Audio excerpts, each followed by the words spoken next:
ana hulu o pili no me ka lahiki ola I ke komokunui la o Hawaii. Ke kau nei o Hawaii luna mehelu pela ka lele oni ke po o kaina na pele kula ka mahale ua aku.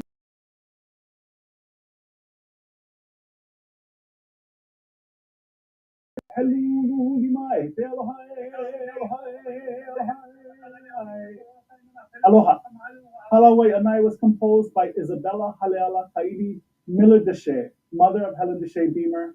And Miller was taught to me by her great grandson, Mahi Beamer, one of my mentors in September of 2002. I share it with all of you today and wish you all the best. Habilino ke aloha me oko. Aloha. Naha is perhaps best known for our cultural education programming and workforce development trainings. Naha's courses are taught by respected, highly regarded practitioners of the topics they teach. Our Ola Hawaii curriculum and Train the Trainer process was developed by our founders, historian Dr. George Kanahele, and business and community leader, Senator Kenneth Brown.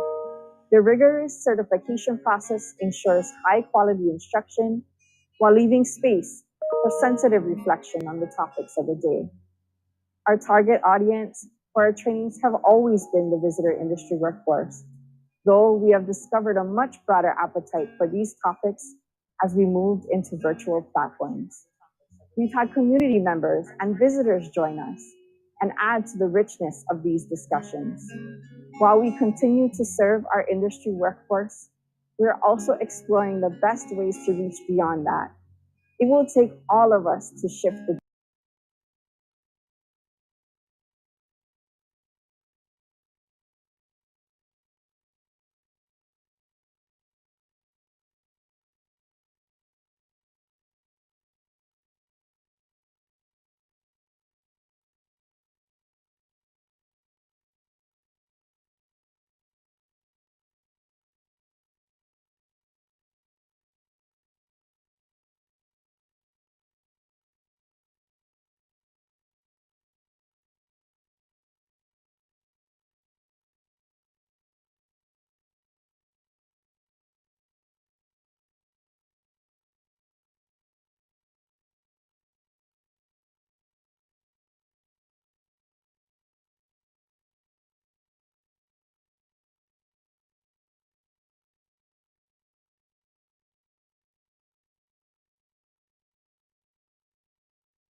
in partnership with the Purple Maya Foundation.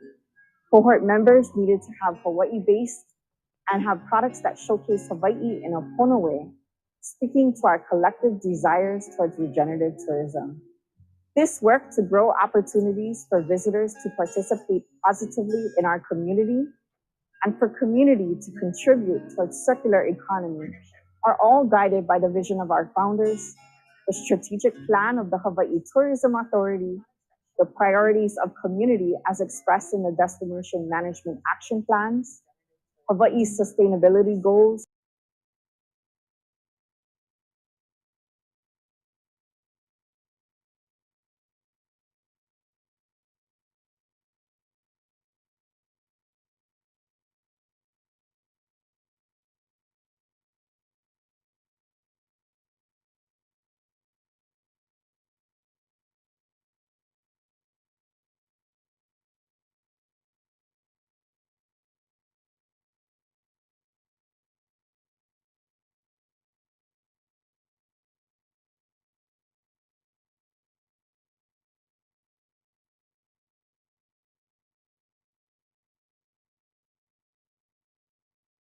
1998 to address inequalities of Native peoples in tourism.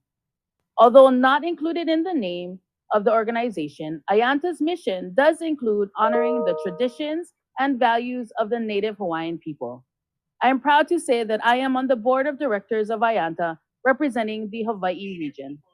NAHA will continue to participate and engage with Ayanta in ensuring the Native Hawaiian voice is also represented at the highest level both in Hawaii and on the continent. Here to share how Native Hawaiian culture is represented in Native tourism on a national level is Sherry Rupert, President and CEO of Ayanta. Aloha and mahalo for the opportunity to express support for your 2022 Kahuna Annual Conference of the Native Hawaiian Hospitality Association from the American Indian Alaska Native Tourism Association, or Ayanta. Although some of you may know me, I wanted to take a minute to introduce myself. My name is Sherry Rupert, and I am Paiute and Washoe from Nevada. As the CEO of Ayanta, I want to express a warm congratulations for hosting another amazing conference this year.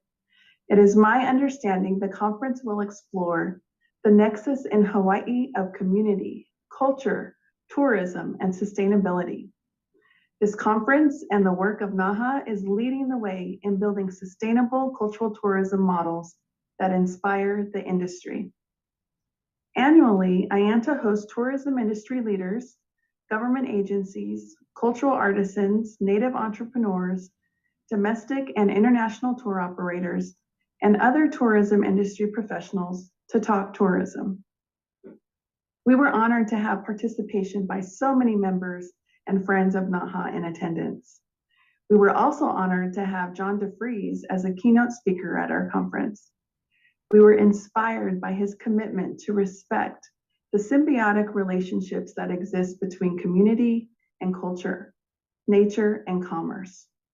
His support for sustainable living, human rights, and Native intelligence is evident in his work and in his love for the people and land that is Hawaii. Cultural tourism practitioners in Hawaii, all of you gathering for the conference this year, are an inspiration and are leading the way for sustainable cultural tourism development. NAHA's participation at the national level through participation with Ayanta continues to nurture relationships within the industry.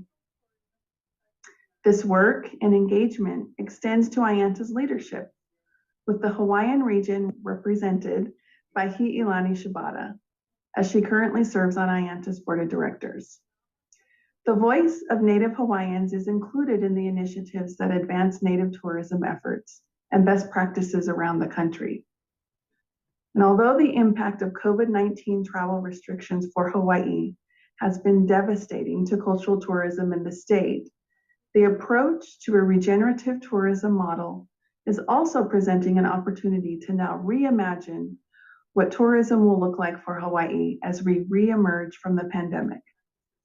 As we begin to make the pivot to welcome our visitors back and re-engage our Indigenous communities, it is of critical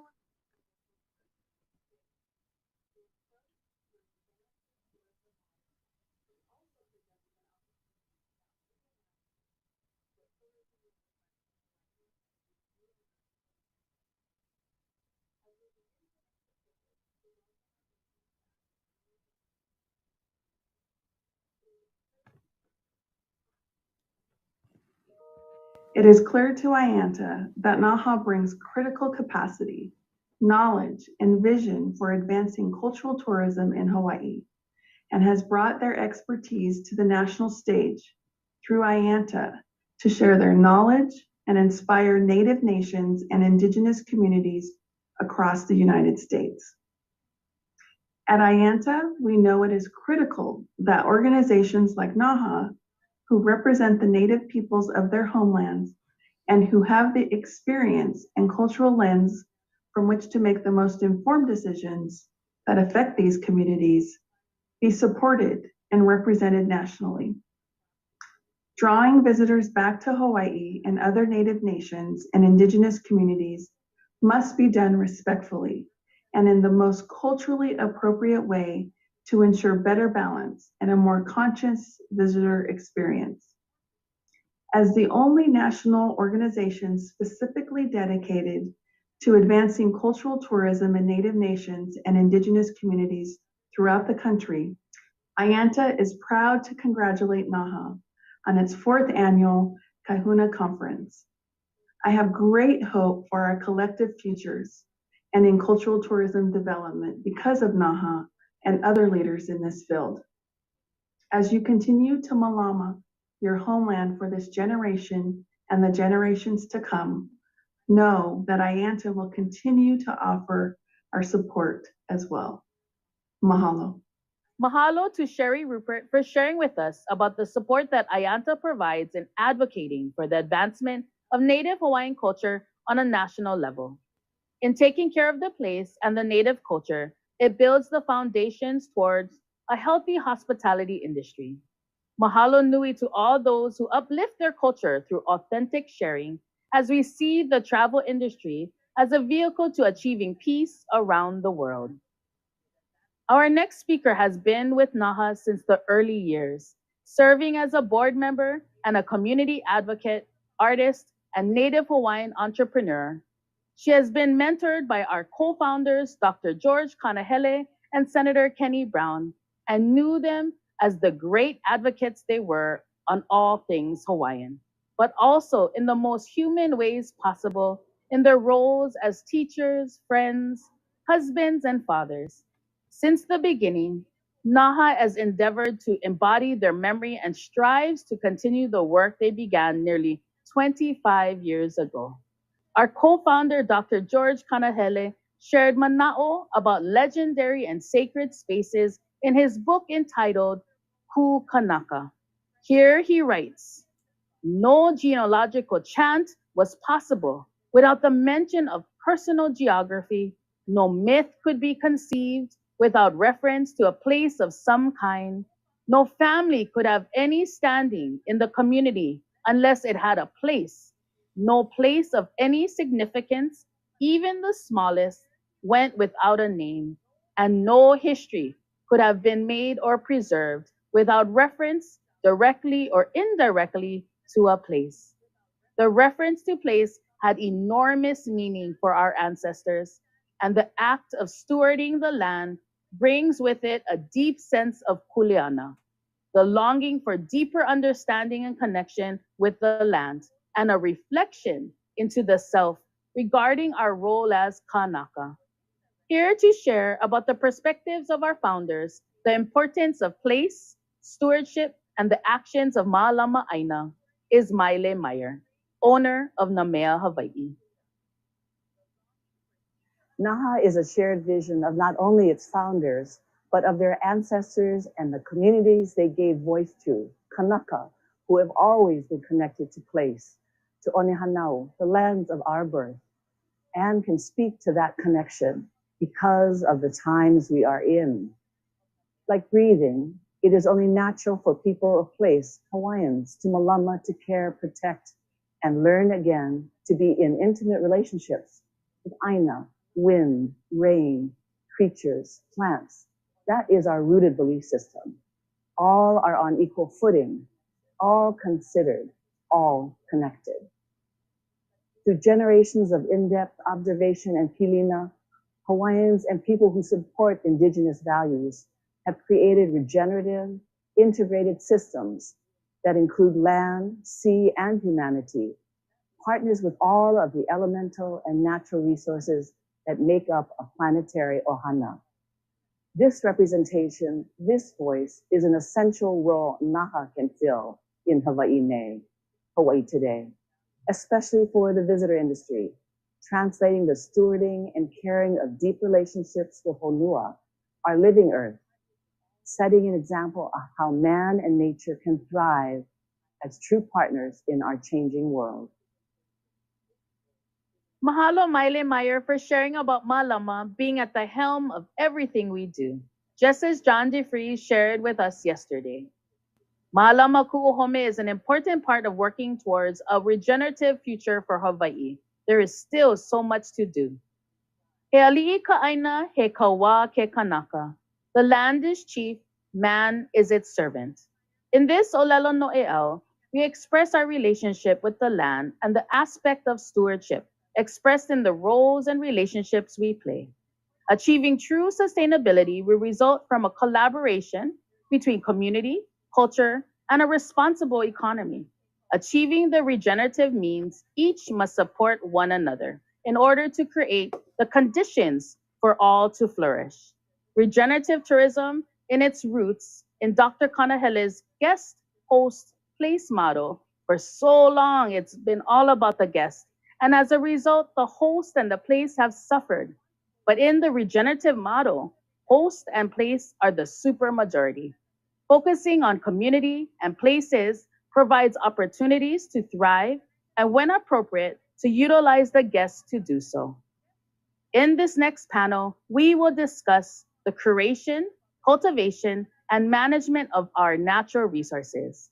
What innovations are advancing the visitor industry's efforts to be better stewards of Hawaii's natural resources? Leading us in this conversation is Hannah Thompson, Sustainability Business Forum Coordinator for the Hawaii Green Growth Hawaii Local 2030 Hub. Aloha, and thank you for joining us today in our conversation about the curation, cultivation, and management of our natural resources in relation to regenerative tourism. My name is Hannah Thompson, and I'm joined by our three wonderful panelists today. Kurt Cottrell, Administrator with DLNR, Presley Wan, the President of Hui Maka'aina na Omakana, and Kalisi Mausio, founder of Hawaii Farm Trails. Regenerative tourism really finds its roots in Dr. Kanahele's guest host place model. And for so long, it's been all about the guest. And as a result of that, the place and host have suffered. But in the regenerative model, if you think of it as a pie, guests or place and host have 2/3 of that say, and they are the supermajority. Focusing on community and places provides the opportunities to thrive and, when appropriate, to utilize the guests to do so. To advance a regenerative tourism model, we must put malama at the center of every transaction that we encounter. Kenny Brown was one of NAHA's founders, and in his 1973 Malama speech, he talks about the principle of Malama and how it needs to guide all of our transactions, and meet every one of those transactions needs to meet the test of Malama at all times. So today I am joined by three panelists who are putting Malama at the forefront of their work in natural resource management to advance a regenerative tourism model here in Hawaii. Kurt, can I turn to you first for you to give a little bit more background about how you found yourself in this work and some pivotal moments that brought you here? No, absolutely. Yeah, and it is a privilege to be here, and especially with these folks. I have an interesting path that I took to get to being the administrator of state parks. I came over in 1983 from college with a backpack to go hike the Kalalau Trail and to go up Mauna Loa, and got sidetracked in Hana Maui for about 5 years. Just things happen, you know, when you're traveling. And I ended up taking care of MacNut orchards and coaching cross country at the high school, and I was an estate caretaker. But I also learned how to paddle canoe with the Hana Canoe Club. And one morning, they grabbed a bunch of us, and part of Kanaka Ole was putting it together, and they said, "Hey, we're going to paddle the McKenna." I'm like, "Wow, cool! From Hana Bay, I'm in, right?" Because I was like 23 years old, I could paddle all day. And so we're paddling down the shore, and there's a big storm coming behind us, and at every significant spot, Harley had us raise our paddles, and he did a pule. And I didn't know anything. I was a fresh off the boat haole, but I was like, wow, this is really great. But what hit me during that travel to McKenna, and it was to commemorate the 10-year anniversary of the disappearance of Mitchell and Helm, which I didn't know anything about. But when I pulled up at McKenna, and we had all these koa canoes and all these people, and they were chanting us in, taking us all day, I was hit with this amazing connection to both the ocean and to the landscape, and not knowing what was going on, but able to absorb and just be like this lucky guy to experience that. Set me in motion to a whole series of events that ended getting me to the state legislature, working for a Maui representative here. Then I was brought in to manage the new Na'alahele Trail and Access Program when it was created. And then basically from trail management went into state park management. But all along the way, even doing clearing land in Hana, and I built stone wall with stone masons.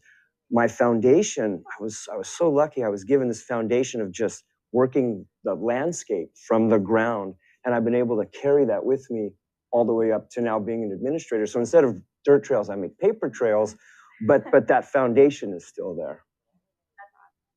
Presley, can I ask you the same question? How did you find yourself in stewardship, and what are some key pivotal moments that got you there? Well, aloha. I am currently the president for Hui Makainana o Makana of Ha'ena, Kauai. I've been serving as president for the past 8 years. What was my kuleana in taking care of Ha'ena was, and why I do feel this sense to Malama, our place, go through 2 hurricanes, and see if that doesn't wake you up. So it was my aha moment, my wake up call, that we are canoe people. Just like what Kurt was saying, we have a canoe mentality, most of us local people, as opposed to a continental mentality. But I think, again, going through 2 hurricanes and realizing the vulnerability of the state of Hawaii, we're in a canoe in the middle of the Pacific, 2,500 miles from the nearest port. So that's what drive me into and motivate me into doing what we do. Yeah, it really is going to take all of us to get to a sustainable and a regenerative place. And Khaleesi, you're really involved in bringing people together. Can you just give a little bit of background about your path into stewardship and those key pivotal moments as well? Sure. Aloha. For me was going back to the land and getting involved with farming. And that happened when my sister and I won this agricultural business plan with Kamehameha Schools. And we got land to create an educational agroforest. And then through that experience, we realized, we wanted to try to get into agritourism as an alternative source of livelihood as farmers, and quickly realized this huge gap in our industry where it's really hard for farmers to be found, right? It was really hard for us to find customers. So what we saw was missing was this central place where a lot of our farm-based experiences could be listed. We took it on ourselves to try and fill that gap. So my sister went into doing a baseline study of agritourism for Hawaii County, and then I took on the more technical aspect of creating this platform that's a website and an app that is a directory of farm experiences and farm information that can be discovered by the visitors. That's really awesome. It's so great to hear about how you all have kind of found your way to where you are now.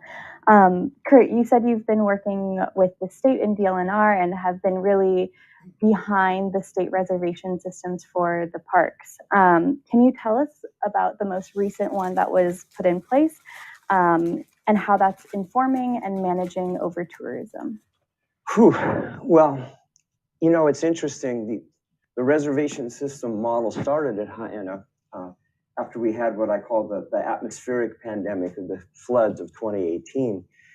And the reservation system developed for Ha'ena is unique in that we had an opportunity to rebuild the parking area and shrink the patronage down. And instead of 2,000 people a day, established a limit of 900 with a lot of only 100 cars.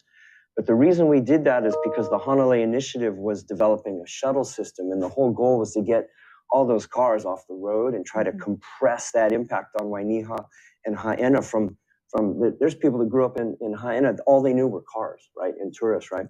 So the trick was, how do you develop a system that incentivizes the visitor to get out of their rental car and use the shuttle? The only way to do that is to shrink the parking down, set up advanced reservations. When the lot is full, then you have to take the shuttle or you can't come, right? And we also did a holdback so that local residents who had been shut out of their own land for 30, 40 years based on tourism always were guaranteed a spot. So then fast forward to Wainapanapa State Park, a totally different model, because Wainapanapa was being inundated by these 25-passenger tour vans. You can't get into Hanalei into Haena because of the bridges, right? They're too small.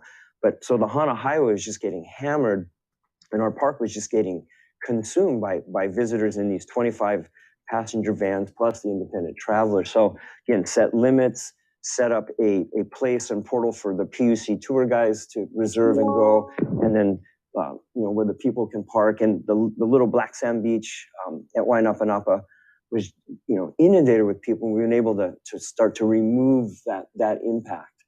So fast forward now to Diamond Head, a totally different model.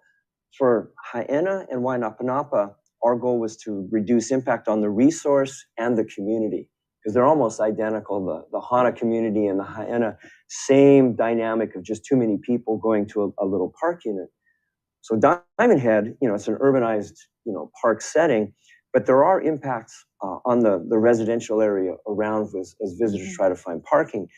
But for the Diamond Head model, which we just launched 2 weeks ago, it's fresh off the shelf. We're still tweaking it on a daily basis, setting parameters for how many people can come in per hour by foot, by car, how many tour guides.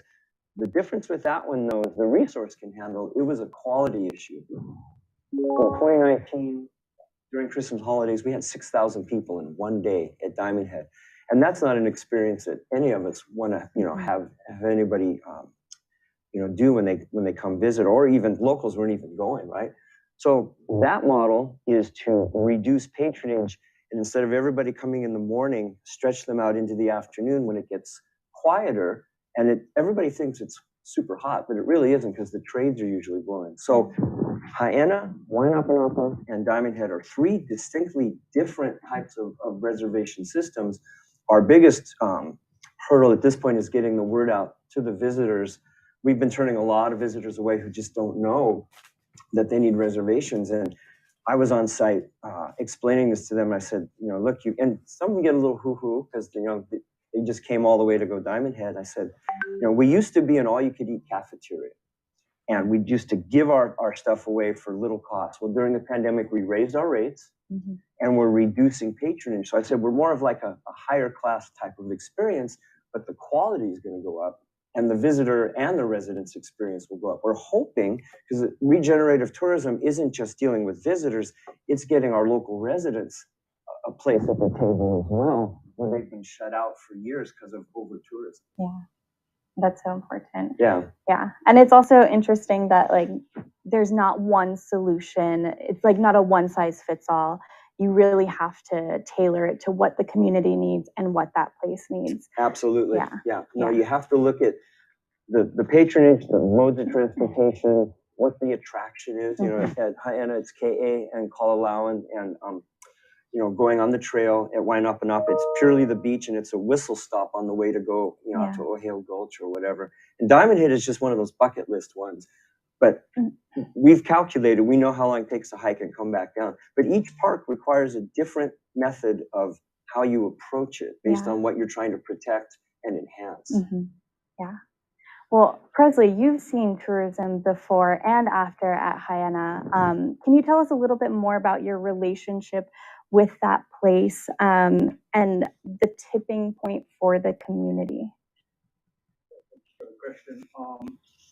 I'm 73 years old, and in 1959, I was 10 years old, and it was one of my most memorable trips to Haena. This was what it was like. and there was nobody on the road. My cousins and I, we would have a family reunion every year, and almost every single year we'd have a family reunion. And my cousins and I, we had the run of the road, you know. And not only we had the run of the road, but there was cattle that would walk up and down the road all day long, you know. And the fences then at that time were to keep the cattle out, not to keep the you know, encapsulate the cattle, yeah. So that's some of the things. I'm a lineal descendant of Kalalau, Haena, and even Nihoa. We had that connection.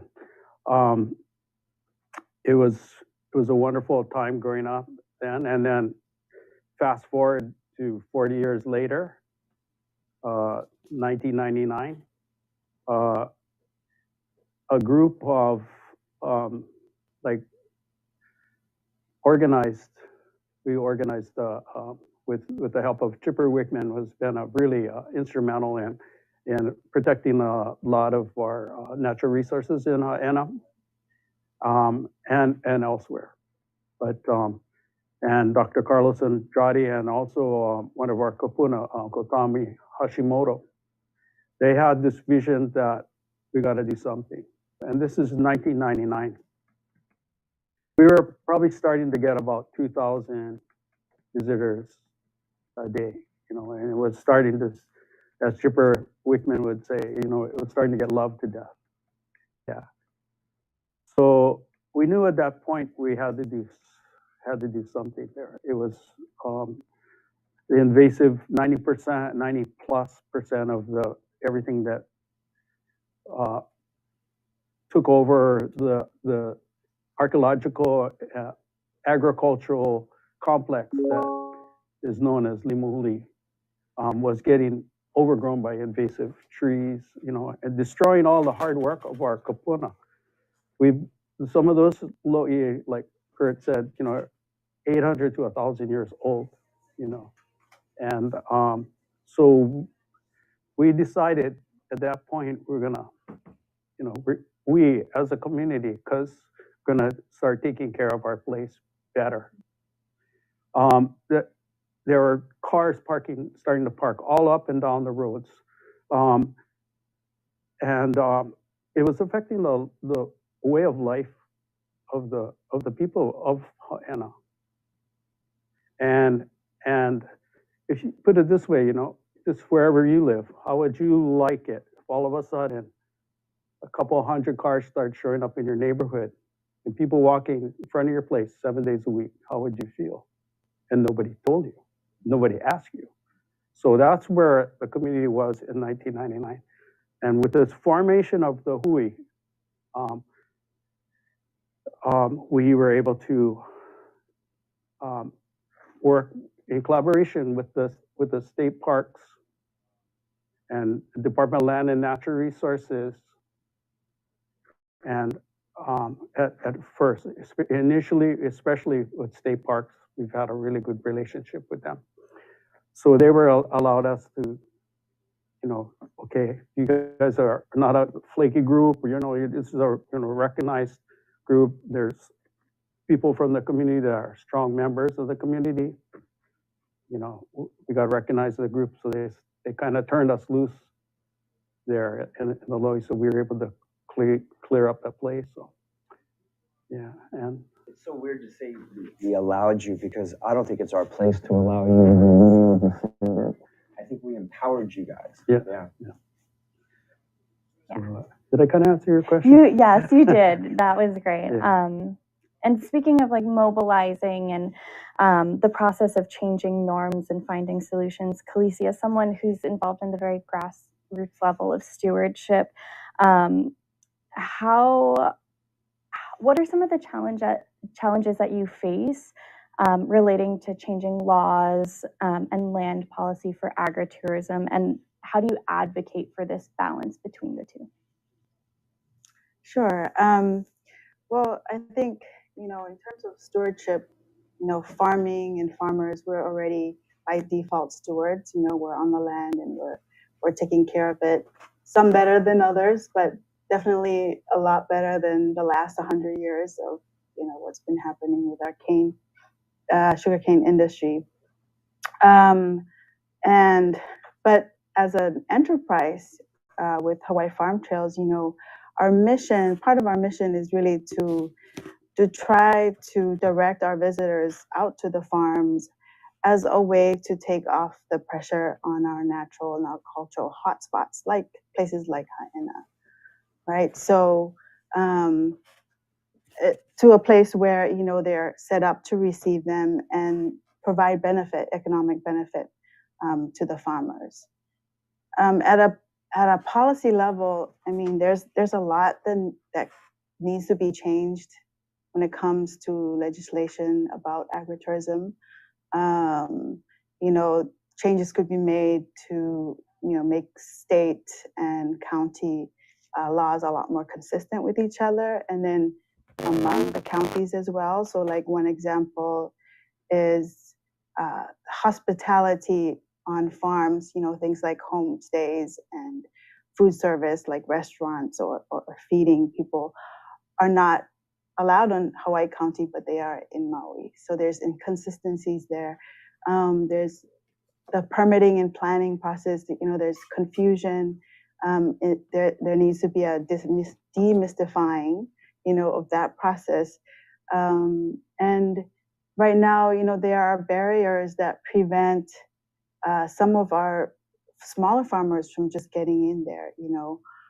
So one example is needing to earn at least $10,000 as a farm business before you could even qualify to get a permit to do agritourism, right? And so those guys that have the means to go through this really confusing and potentially cost expensive process are able to get in. And then so you start to see a bit of a separation between the haves and the have-nots, even within the farming community, right? And so when you see that inequality, we're not really getting towards sustainability, in terms of by its economic definition, which is, to spread the wealth amongst everybody, especially the little guys, the ones that, are smaller family-based farmers that, the data shows, at least in Hawaii County,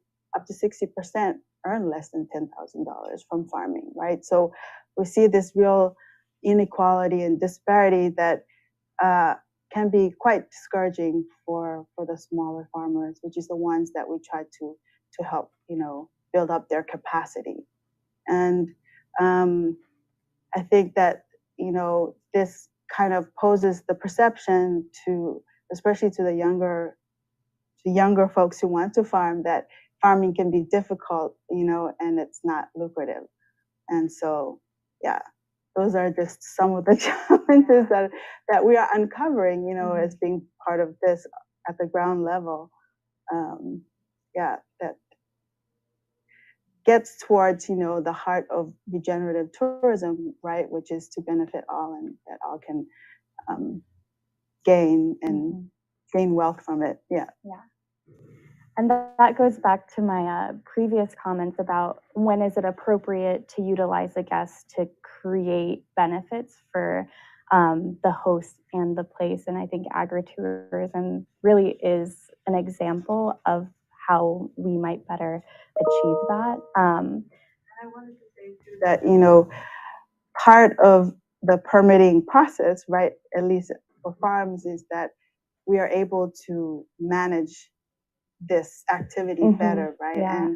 And when the process is so cumbersome, so humbug, that farmers just go ahead and do it without permitting, that makes it easier or harder to manage. And we run the risk of ending up with, places like Haena, where folks are coming in and we're not able to kind of preserve the rural sense of place, So that's one of the problems too is the visitor is now more hungry for that rural sense of place, and places like Pololu, the visitors discovered that there are, and social media is partly to blame for this, that some of these other experiences are more what they're looking for, except that the community and the resource was never set up to handle, the visitors coming in. And as they come in larger numbers, the communities are just getting saturated. And it's cool that the visitor wants these more authentic experiences, but it's like we're not ready for prime time to absorb them, right? And so it's a big transitional point. And I think it'd be awesome if more visitors wanted to do farm tours, and look at how, Kalo is actually, cultivated and whatnot. But yeah, the areas were just that's not what the plan was. They were for subsistence.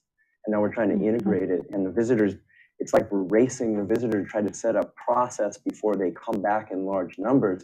Although they're back, we're dealing with it. Which is kind of the largest challenge for our farmers is actually finding the customer and getting them to come over, come to the farm and to visit. Yeah. Right. So then, but then, like you said, we have to be really careful. What they need is marketing, right? But we have to be really careful about how we do that so that we don't run the risk of random people showing up in random places at the wrong times, and disturbing our, rural community and the health of our rural communities. Well, turning back to Kurt and Presley, I just wanted to ask about the reservation systems and kind of the challenges that you've seen so far, and maybe community perception from the state perspective, and then community perception from your perspective as well, Presley. But let me turn to Kurt. No, that's perfect. He can handle the community stuff because he's lived it. I'm the regulator person, so I'll put on my government hat, right? But yeah, the challenges partly is just retraining the visitor industry. Like I said earlier, we're not an all-you-can-eat buffet anymore. You gotta make reservations. So part of the challenge is really just getting the word out through the various hoteliers and through the Hawaii Tourism Authority points of contact that we're changing up our business plan. One of the things we learned during the pandemic, we did a rate increase. Our rates used to be super low. It was $1 to walk into a park and $5 to drive in, which was way below what, if you want to use a market terminology, what municipal and national parks charge, like all over the United States. So we did a pivot during the pandemic, during that lull where like Diamond Head was closed for 9 months, and did a pretty robust rate increase to where now entry is $5 a person and parking is $10. It's still not a huge increase, but when you go from 1 to 5, going from 5 to 10, we're now generating some really good, serious operating income. And I do have to give a shout out to the legislature. This session, they just approved a new spending cap for us. With the money we're generating, we'll have about a $12 million budget just associated with fees that we brought in. And with all of the general funds, we have the largest operating budget that State Parks has ever had. We're at about $27 million. They gave us a whole bunch of new positions that we can fill and start to spread out on the landscape. Because part of our problem as the regulators, and this is a really, really key point, is the reservation system is only as good as the gatekeeper who checks the reservations, right? If we didn't have either staff, or in the case where we have the Hui, that we've transitioned now this management, which is a huge paradigm shift. Instead of a private sector parking company, the Hui is now managing the parking and entrance at Haena, which is total textbook regenerative tourism, because not only are they now helping us manage what was theirs to begin with, but they're collecting income, and you've employed how many people? Yeah, that's what we're doing with our revenue that we've made this last 2 years, made a quantum jump from a total grassroots organization with an operating budget of $3,000, which we got from two fundraisers at Waipa Foundation, the Taro Festival and the Mango Festival. $3,000, we're all happy. The rest of it came from our pocket for 15, almost 20 years, all from our pocket, our Hui members. And I think from a community standpoint and the feedback that we've been getting is exactly that. You know, is we're trying to regenerative tourism for us is taking that money that we're getting, the revenue and the parking, and recycling it back into employment. That was one of the main reasons why I personally got involved with the Hui, was to hopefully to create economic opportunities for our people down there. You know, we're a real isolated community, and so it was really important that, you know, with the shuttle system, especially, and Hanalei Initiative, which is another nonprofit group that is umbrellaed on us, but actually they're the drivers. Yeah. They have amazing. Literally, because they're driving the shuttle. Yeah, yeah. And they have all this data, you know, I mean, amazing data, how many people we're turning away, how many people are parking, you know, and basically we're keeping people off the road. They're not driving out there. The thing that we really want to push is having our visitors try and educate themselves when they come down there. Educate yourself about the geography. It's part of being a good visitor. Educate yourself about the places you're visiting. Understand the geographic makeup. Understanding the geological makeup, the cultural makeup, and it's part of being a good visitor, no matter where you go. So and like Kurt was saying, you know, the paradigm is shifting. Where you're coming to our house. When you're coming to Ha'ena, you're coming to our house. And we expect a certain, you know, when you come to my house, you can, you know, there's certain house rules that we want you to follow. But we welcome everybody. We're always talking to people when we're working in the Lo'i, and people jump off the boardwalk, you know, visitors, you know, jump off in the boardwalk and jump, oh, what are you guys doing? Can we go? You know, so that's kind of our, you know, getting the visitor involved, on a one-to-one basis. But so the feedback from the community has been really good, because got less cars off the road, less people visiting the park. You know, I mean, they just got two things. You got to educate yourself when you come and visit. I think is part of being a good visitor, and you got to plan your vacations when you come, especially to Ha'ena. You got to plan your vacations, and it's happening all over the world. It's nothing. It's not a Ha'ena thing. It's not a you know, state parks thing. It's something that's happening all over the world. And people are, you know, countries, religious sites, you know, famous geological, you know, Monte Picchu, and you know, all the places, all these religious sites too. You know, they're all managing the numbers. So, over tourism it's not just here. Venice was dealing with this, as you said, Machu Picchu, and we're not doing anything that's that radically different from a global perspective, but it's new for us. And getting back to, from the state perspective as the regulator, the hardest part for us in setting up this type of system and as we move forward is, like I said, absent either us having staff or partners or a private sector company checking the front door as the bouncers, so to speak. It's been my experience, the visitors, when they're here, they will do what they want to do. And unless you're there to help guide them and ensure that they follow, you know, these new regulations, they're gonna do what they want to do. And so that's a key part, is you can set up technology, but you still need boots on the ground to ensure that everybody honors these regulations. A quick funny story about Wainapanapa. A celebrity who will go unnamed tried to get in without a reservation, and there's a set of like these 6 really tough Hana girls that were like, they're manning the front gate, right? And they're like, I'm sorry, you know, you don't have a reservation. And he's like, do you know who I am? And they go, yeah, you're the guy that doesn't have a reservation.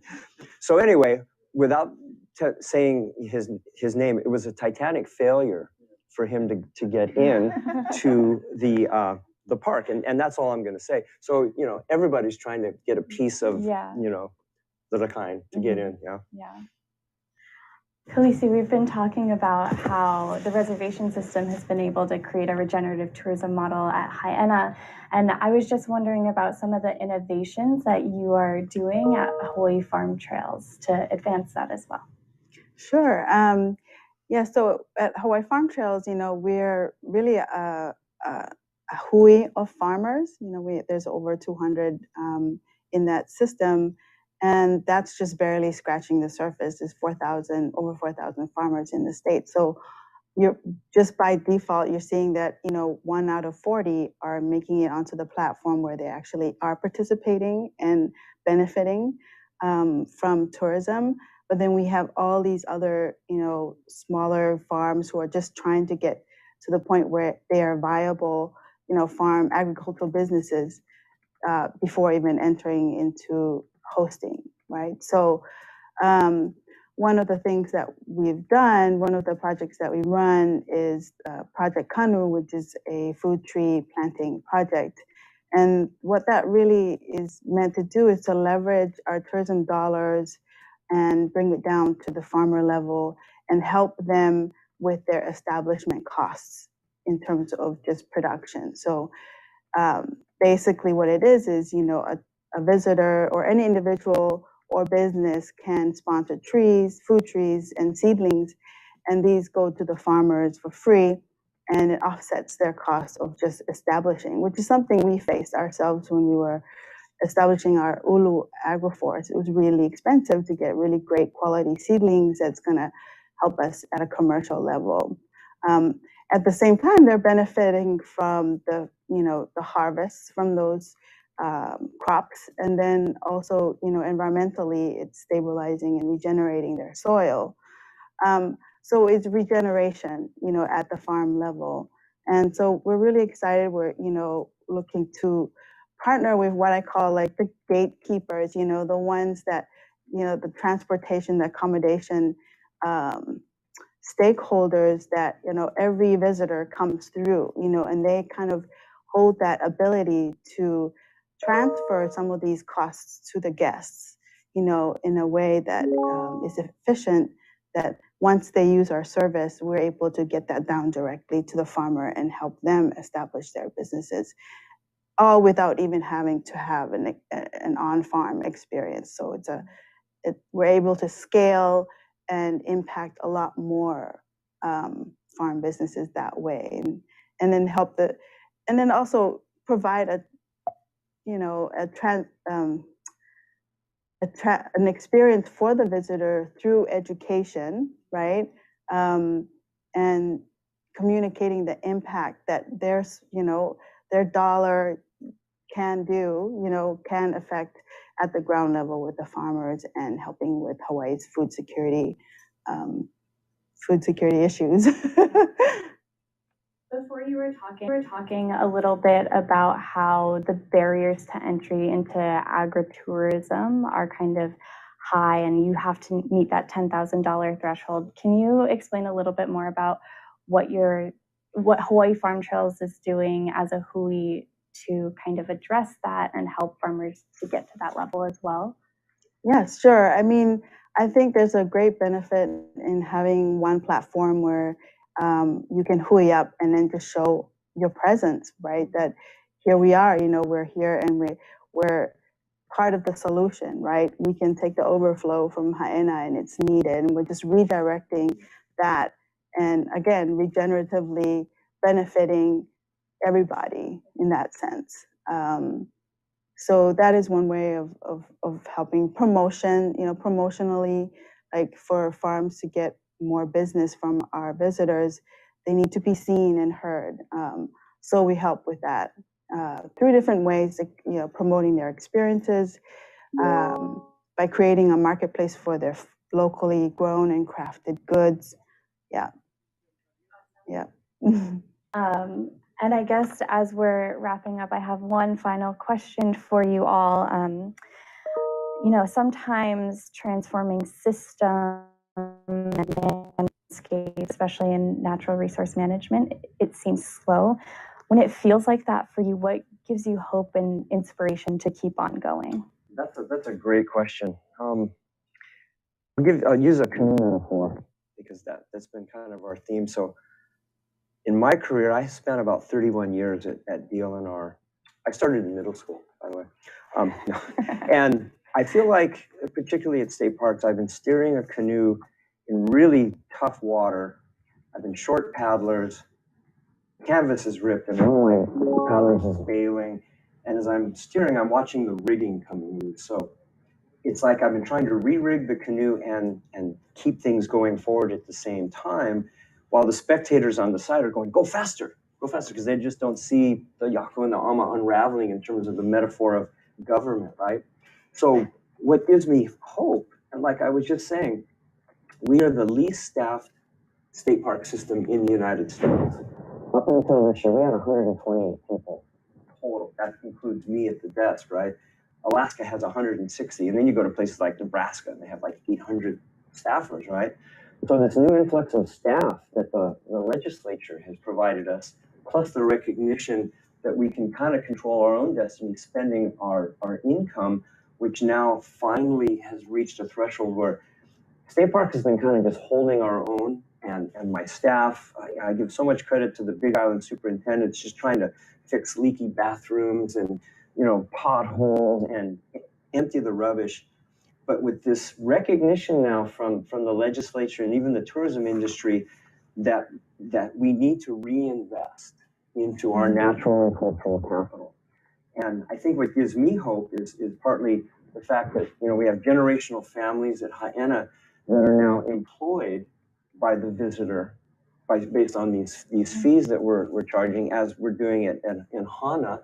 And we won't be able to do it at all of our state parks, but there's several other state parks come to mind, such as Kealakekua Bay, where we have Napopo lineal descendants there. We have Hoala Kealakekua as a fledgling organization way behind the Hui in terms of their capacity. But what gives me hope is there seems to be, rather than us just beefing with visitors, which I know happened when the gates opened up in 2021, but communities now stepping up and trying to work with us, knowing that government can't do it all, to help control our destiny. And what I was thinking, because I knew this question was coming, I imagined like Diamond Head, where visitors are hiking up, and it's like wall-to-wall visitors, and we've now brought those numbers way down. And actually, they may be hiking up with residents too, and talking story. Yeah. You don't usually see that, right? It's usually just the residents go, I'm not going up there, it's too crowded. And I don't know if this has happened in Haena, but as we bring down the temperature of what the visitors do to us in our community and our natural and cultural resources, and maybe we start to mingle with them as we both recreate together. And so we reduce the tension and find that balance between what the residents and the community needs, generate that super needed, critical dollar to help fund this whole mechanism. But actually, instead of having tourism be this bane of our existence, we learn to enjoy each other, because we're going to bring that temperature down and a truly regenerative. It's not just the resource, it's our attitudes. Yeah.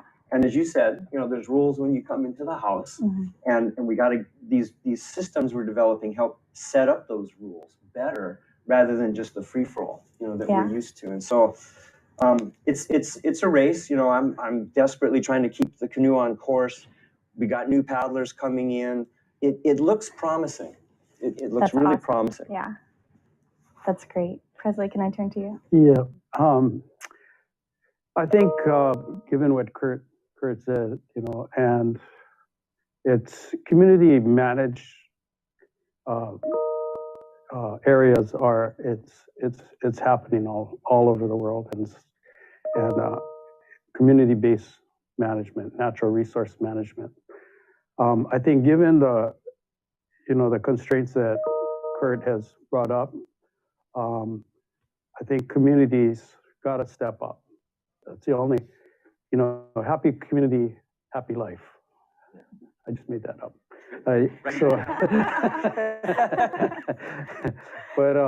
But I think, again, we're here to help the state. And I think, again, if any takeaway from this for me is that and any message I want to send is, again, it's been a story of collaboration.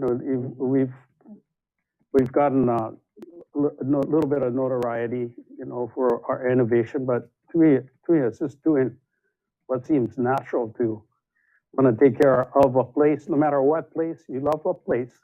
Nobody's stopping you from taking care of it. Yeah.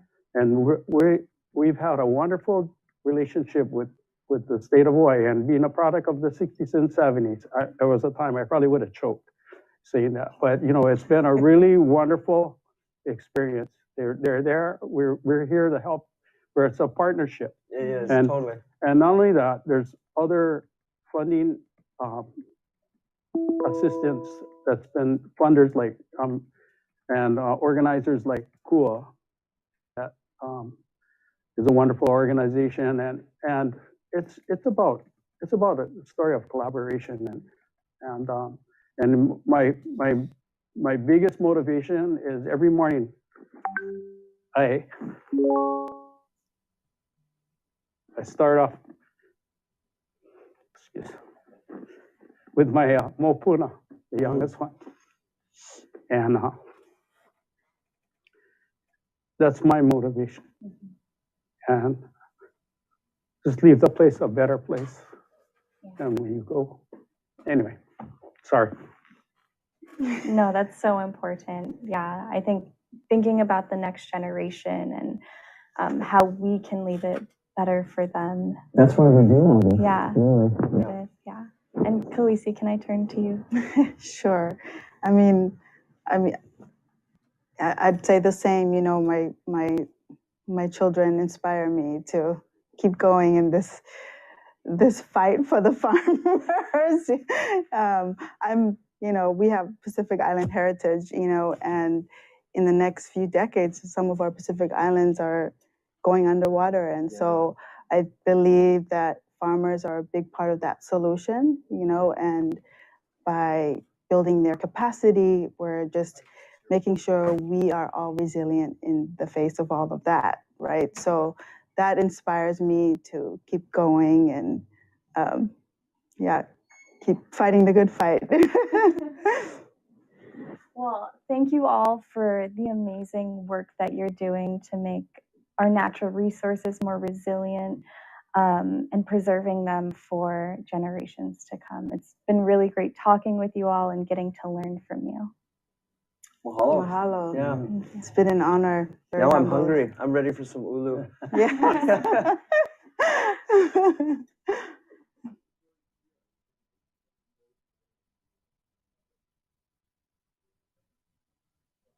Joe here with you again for the live Q&A portion of Kahuina. And with me in the studio today is Malia Sanders, just like yesterday, and the moderator from that panel, Hannah Thompson from Hawaii Green Growth. Aloha, Hannah. Aloha. And then via Zoom, we also have our panelists, Kurt Cottrell, Presley Wan, and Khaleesi Mosio, who are joining us via Zoom as well. Aloha, you guys.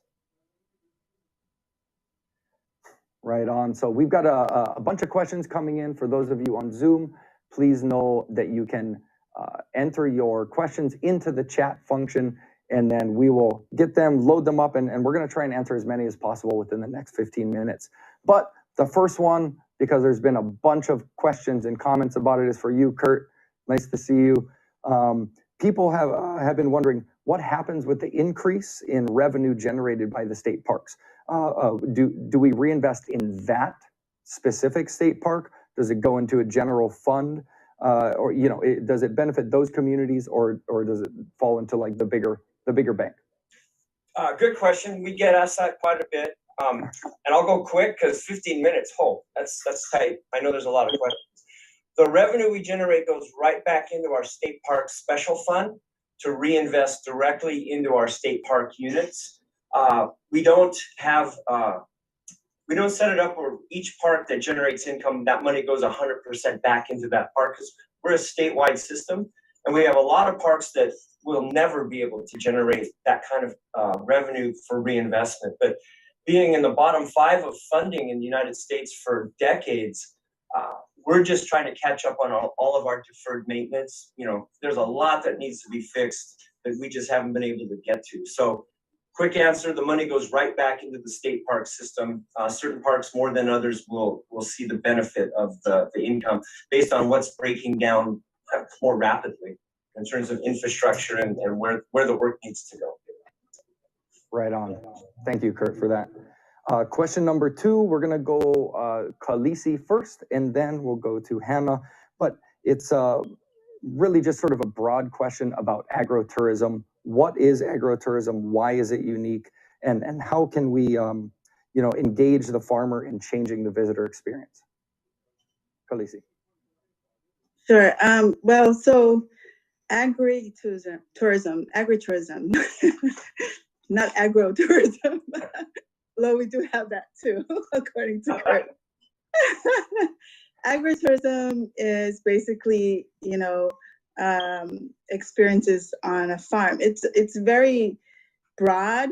I think the concept originated from Italy, where the wineries and all that happened, and so travel and staying at farms is a big component of it, right? So there's kind of 3 different sectors: is hospitality, which is the staying and the eating, the activities, and then transportation.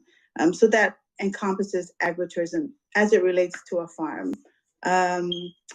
And I think, and then of course it's all like centered around food, and I laugh because at our country market, we have this little badge by one of our farm to table partners that says food is my love language.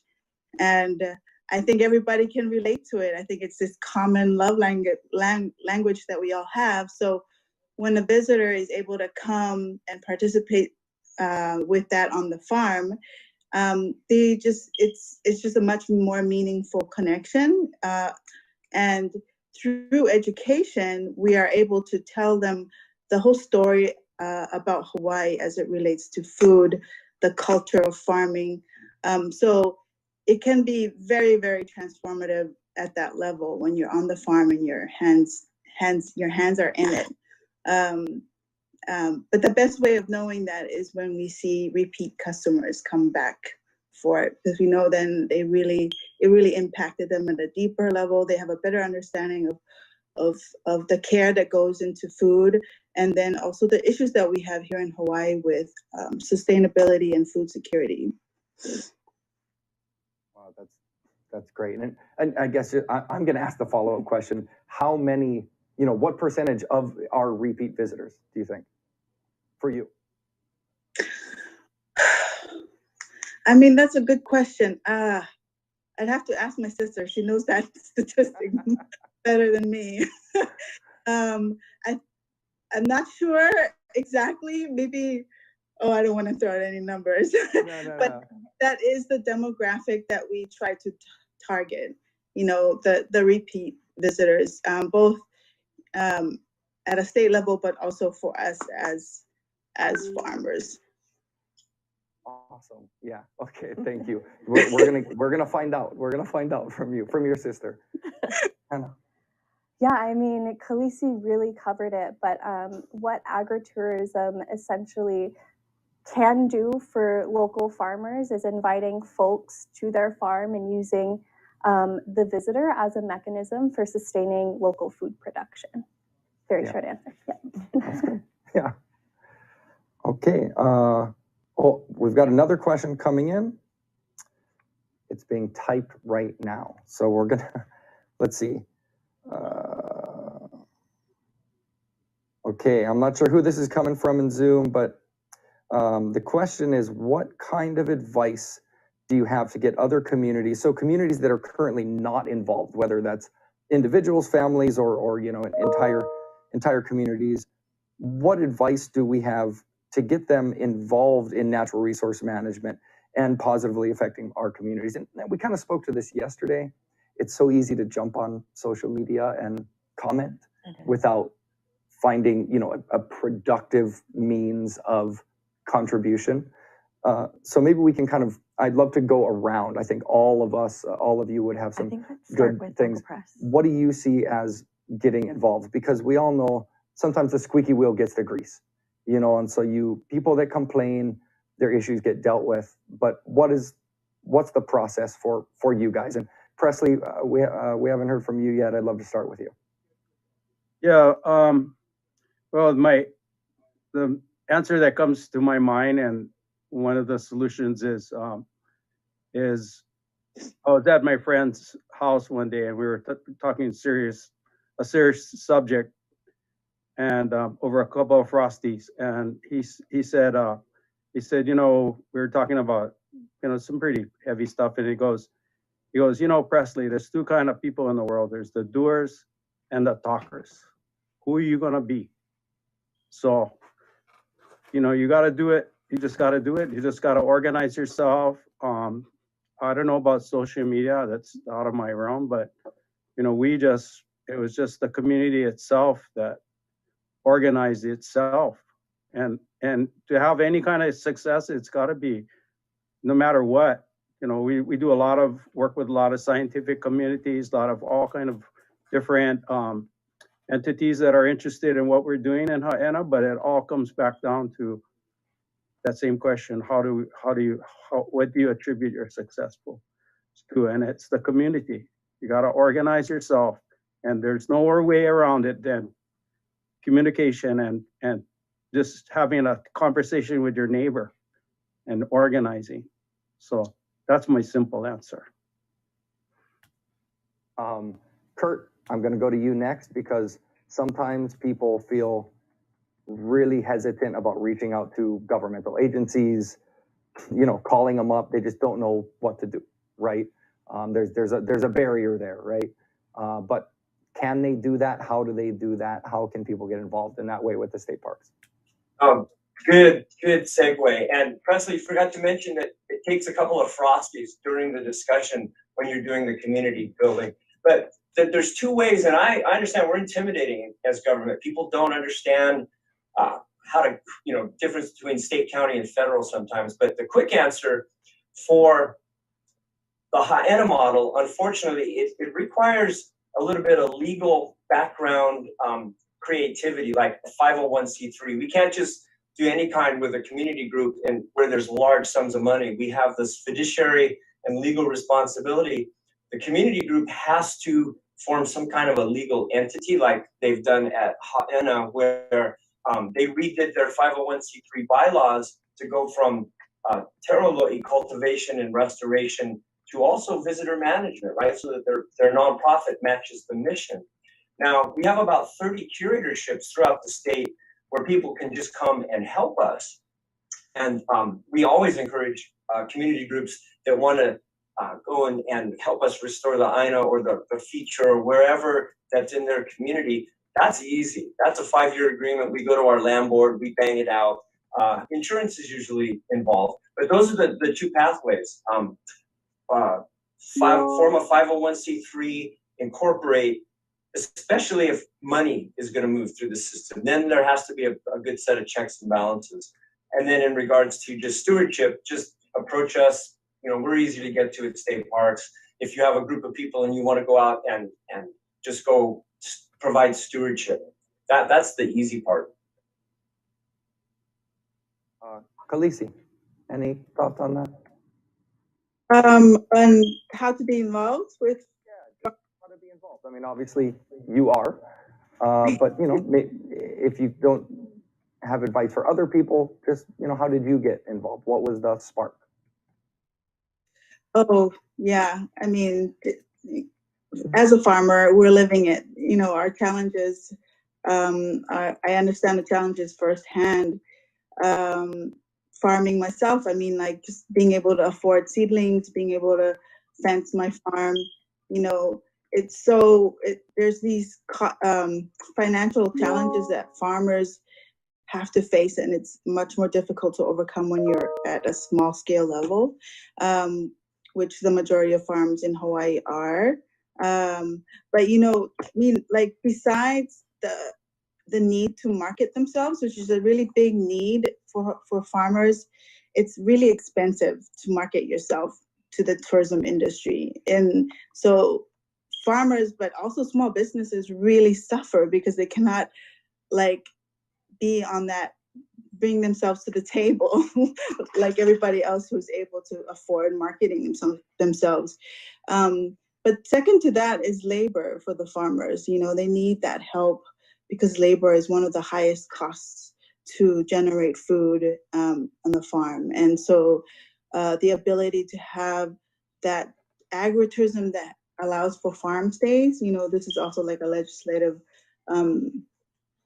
challenge, can be super helpful. And so being involved in that way for just a layperson would be wonderful. And I think most farmers are welcoming of that. But I really think that the onus is on our industry partners in the tourism sector to really take it on themselves to incorporate agritourism, or you know, those who advocate for them into their sustainability plans and goals. Right on. Awesome. I think we have about 3 minutes left in this Q&A section. So what I'd like to do, because we have 5 panelists, you guys are my panelists now, maybe some closing thoughts on basically whether it's addressing that earlier, you know, question about how do we get involved, or more importantly, what can we do as individuals, as communities, to better the place, to be better stewards, whether it's of our little bubble or of the bigger bubble. And we'll start with you, Anna. Yeah, so going back to your first question, like what can people do to get involved in stewardship? The Aloha Plus Challenge dashboard has a community calendar where organizations can upload events if they want the community to come out and participate in their stewardship, or you can find events and sign up on the website directly. So that's one just very easy, actionable step that people can take. But I think moving forward, it's going to take all of us, and just never underestimating the power of community and having a network, but also common values and aligning those values to an end goal, which we all want is a more resilient, sustainable Hawaii. Oh, Well easy, said. easy. Malia? Going off of what Hannah has shared, I think seeing organizations like Uncle Presley's connecting with the DLNR and working on projects like that really gives me hope that there are other community groups out there that are kind of just wanting to see how someone else has done it and maybe let that inspire them. And so for me, that is what really gives me hope, is I know there are many, many community organizations out there doing stuff on the Aina, on the land. And I think when that collaboration comes together, it becomes such a beautiful thing. But it's also a thing that gives hope to so many other people.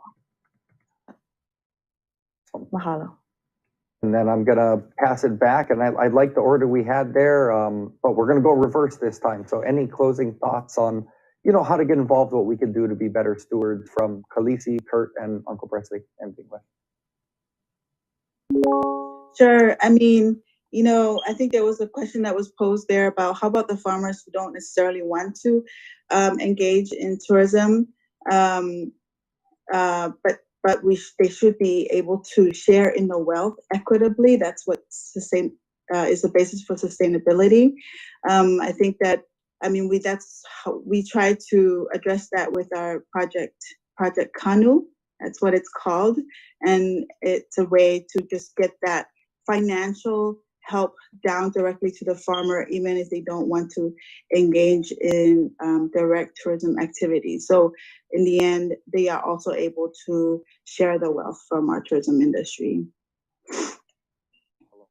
And mahalo, Naha, for allowing me to be part of this panel. It's been great. Yeah, aloha. I just wanted to touch a little bit on what Hannah had to say, where she kind of she mentioned like values, you know, and one of our main values as Kanaka Maole is ho'okipa. You know, we're welcoming people. We love everybody. And I'm on like yesterday, I was on working in the taro patch, and you know, inadvertently we have exchanges with people, visitors, and so, we're just, we're just welcoming people, and it's just a value that we were brought up with, and we as a Hui, we enjoy the exchanges with our visitors also. I don't want to give them a bad, any kind of a bad connotation, but I just want to thank you for allowing us to have this opportunity to tell a little bit about what we're doing in Ha'ena. And I'd just like to make a shout out to Sue Kanoho, who's been also a representative, a strong advocate for tourism and responsible tourism here on Kauai. So mahalo for this opportunity. I just want to say thank you. Mahalo for, this has been a great discussion. It really does give me hope, learning about the Farm Trail Initiative, and we're engaged at state parks and at DLNR. It's not just us at parks, Division of Aquatic Resources needs help for the marine environment. Our Na'alahele program needs help for the trails, right? We can offer some opportunities at state parks, but keep in mind, it's not always about the money and the income. It's about putting back in. And I understand everybody has day jobs, so it's tough for the community, and we totally respect that. But this has been extraordinarily a big privilege, and I just want to thank you guys. Truly. Thank you, Khaleesi, Kurt, and Presley for jumping back on with us today. Of course, Hannah, thank you so much for being here. And I'm going to pass it back over to Hi'ilani Shibata for this next section. Mahalo, you guys. Mahalo nui to all of you for those great questions and for sharing your mana'o with us about the creative ways in which technology is being incorporated in managing tourism hotspots and showcasing community-led organizations who are engaged in Ma'alama Aina to offer examples of how community groups are helping the industry move towards more of a positive global existence. Our next speaker is Kalani Ka'ana'ana, Chief Brand Officer of the Hawaii Tourism Authority. His kuleana is to ensure that in the pursuit of regenerative tourism and in our message to the world, that our alo reflects the priorities, aspirations, and realities of our homeland, our velo. The investment in nurturing these priorities and aspirations are especially important to the needs of our communities as articulated in the Destination Management Action Plans. Aloha mai kākou, o wau na ho'i o Kalani Ka'ana'ana, o wau ka Luna Alo Velo no ka Hawaii Tourism Authority. I'm Kalani Ka'ana'ana, Chief Brand Officer at the Hawaii Tourism Authority. Talking to you today from beautiful Waikiki. It's a pleasure. My role at HTA includes 4 pillars. The first is our natural resources, our aina, our kai, all of that good stuff. Our Native Hawaiian culture programs, community programs, and brand marketing programs. And really, how do I bring those 4 pillars together in a way that is cohesive and brings all of that energy and focus toward improving a couple of things. First and foremost, our quality of life as Kama'aina in this place that we get to call home, its protection of our communities, and then also the experience that visitors have and what kind of experiences they're able to go see and do and how they go about that. And so really, I'm excited about being able to bring the 4 pillars together in my work as the Chief Brand Officer at the Hawaii Tourism Authority. Today here at Kahuina, we hear from panels on a number of different subjects that range everything from Olelo Hawaii, our language of comfort in our home here in Hawaii, but also to our natural resources and other topics. And I'm so grateful to the Native Hawaiian Hospitality Association for bringing Kahuina together, bringing these conversations to the fore, and really giving us an opportunity to delve deeply into these important subjects. When I think about the vision that we have at the Hawaii Tourism Authority for regenerative tourism, it really is this idea of holistic destination management, that we no longer can focus on just the economic outcomes of tourism. We need to think about beyond that, holistically, all of the impacts on traffic, our natural environment, et cetera. And so we're excited to have these conversations today. You know, the conversation we just left around natural resource management and transitioning into this one about Olelo Hawaii is really a unique transition for me personally. How do we unlock a Hawaiian worldview? And that's Maka Olelo Hawaii. And through Hawaiian language, we're able to see the world and the issues before us in a different lens. And I think it's really important that we explore that indigenous viewpoint, both in our natural resource management, but also in broader tourism issues. So I'm really grateful to both panels for the talks today. Today at Kahuina, I think we have a collective call to action, and that call to action that's been discussed over and over and over again is Malama Hawaii and Malama Ku'uhome. How do we care for our beloved home, and what steps can we take as individuals to make this world a better place, and how do we care for one another? How do we care for our communities? How do we care for our natural resources, our Olelo Hawaii, of course? But actually, how do you then, as an individual, impact the businesses you're at and the roles that you're in, whatever industry it may be, whether you're in ground transportation or hospitality more generally? I think about insurance, I think about natural resource managers that are in the Kuahivi and that are doing this work up there. How do we all collectively think about Malama Hawaii? And how do we make that a part of all of the decisions we make, both at home, personally, and in work in our roles as leaders? So my call to action today to everyone here attending Kahuina is Malama Hawaii. Malama Hawaii, how do we do that? How do we make sure that we focus on investing in what makes Hawaii a unique place to live, call home, and to visit? Mahalo again to the Native Hawaiian Hospitality Association for bringing us together at Kahuina this year. And we're so grateful for the ongoing partnership of over 2 decades with NAHA and the HTA. From the bottom of my heart, I'd really like to thank each of you for attending today and making the time. We know everybody's busy. There are so many things going on, so much work to be done, but your presence here today is really what's going to help us collectively move together and to address these challenges in our communities. Mahalo everyone for joining us. Aloha. Mai ka piko ana o ka la I hae ai kona velona I lehua. Ola Hawaii, ka olelo makuahine o ka aina. From the rising of the sun in Haʻehaʻe to where it sets in Lehua, Hawaii thrives on the mother tongue of this aina, Olelo Hawaii. While we celebrate Mahina Olelo Hawaii every February, it is certainly not enough time to truly normalize the use of Olelo Hawaii in our communities, in our workplace, and beyond. However, within this challenge lies an opportunity. For the first time in Kahuina history, NAHA will be sharing a panel executed purely in Olelo Hawaii. For many in our audience, this may be the first time that they will continuously hear Olelo Hawaii spoken for more than just a few minutes.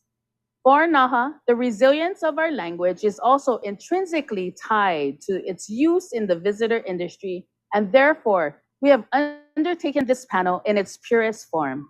Subtitles will be provided in English, and we will utilize technology to connect all of us together.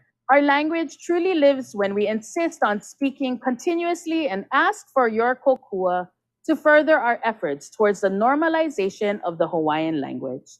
For those who are not fluent, we encourage you to follow along in the conversation with us using the subtitles and hope that you will continue your education in Olelo Hawaii by checking out some of our fundamental language resources available on naha.com. In this panel, we will discuss how technology has accelerated efforts to grow the community of Hawaiian language speakers, including those within the visitor industry. We will discuss the utility of Hawaiian language today and how we continue to work on building a thriving network of Hawaiian language speakers to support our desires for Hawaiian language revitalization and normalization. We will be exploring in the conversation the nexus for practical application in the visitor industry and how language is being used on the world stage. Leading us in this conversation is Kuanoni Kaniaupio Crozier, a team member from the Olelo Bar at Aulani, a Disney resort and spa.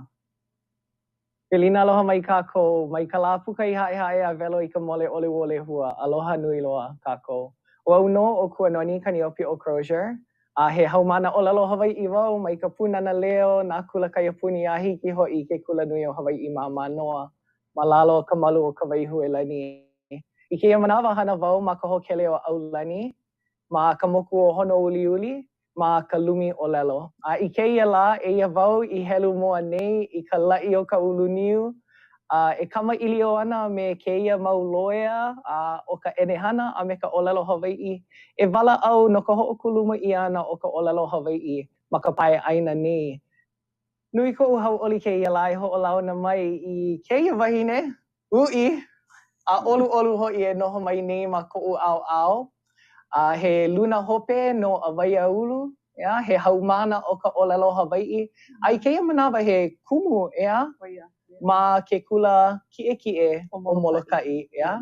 A ma koʻu ao kekahi, keia alakaʻi hanohano o ka ʻenehana o Hawaii nei, yeah? Ko mako ka ano kia manaʻo he meʻe paha o ka ʻenehana ma ka hoʻokumu ʻana I nā papahana he nui ma ka ʻolelo Hawaii. I hoʻohana nui ʻia I kēia lā. I kēia manawa he kumu ʻoe, ea, ma ke kula nui o Hawaii ma Maui. Ai, ke kākoʻo nei ʻoe I ka IHM, ea, ʻoia hoʻi ka Institute of Hawaiian Music. Ka Institute of Hawaiian Music, yeah. Ano leila mahalo nui a olua no ka hele ana mai I keia lā. Nui koʻu hoihoi e kama ilio pū kākou no ka ʻenehana a me ka hoʻokuluma olelo Hawaii. Aloha. Mahalo ke kona ana mai. Mahalo ko olua hele ana mai keia lā. O ke kumu nui o ko kākou hui ana I keia lā, oia hoʻi ka walaʻau ana no ka hoʻokuluma I ana o ka ʻōlelo Hawaii ma o ka hoʻopuka ana o nā ʻano ʻenehana like ʻole. Akā ma mua o ke kamaʻilio ʻana no ia hoʻokuluma ʻana, mamake wau e kamaʻilio no ke aʻo ʻana I ka ʻōlelo Hawaii. Maopopo iaʻu nui nā ala e aʻapo I ka ʻōlelo Hawaii I keia lā. I keia au e holo nei. No leila, hiki paha ia ʻolua ke wehewehe mai moʻolelo mai no ke aʻo ʻana I ka ʻōlelo Hawaii? Pehea? Ia ʻoe paha ka mua. Ia ʻoe. O kou I ka mua. Well, ua ulu ka hoihoi I loko o e aʻu I ka ʻōlelo Hawaii ma muli o ka ʻohana ma ka himeni a hoʻokani pila no na himeni Hawaii. Ike wau ʻaʻole I paʻapono ko ʻōlelo, hema ko ʻōlelo no laila komo wau I ka papa ahiahi ma ke kulanui o Hawaii ma Maui. Ma ka papa ahiahi? Ma ka papa ahiahi I hoʻomaka ai me kumu Hokalani Holt. A laila piʻi aʻi ka hoihoi komo wau I nā papa maʻamau o ke kulanui me ki Ope Raymond. Hele ia nā papa ʻōlelo Hawaii ʻelua makahiki. A laila, wana e mākou ka ʻohana I Hilo a komo wau I nā papa ma ka mokuna haʻawina Hawaii ma Hilo ia wā I kia manawa kapaʻia o ka hakuʻula o ke ʻelekolani. Ai, ma mua loa hoʻi Ai, pēlā, ea? ma mu, ai. O ka lilo, o ka hoʻano hou ʻia no keia nā kula apau, ea? Ai. So, ka makahiki ʻumikūmaiwa kanaiwa kumahā ia I neʻe ai mākou I Hilo.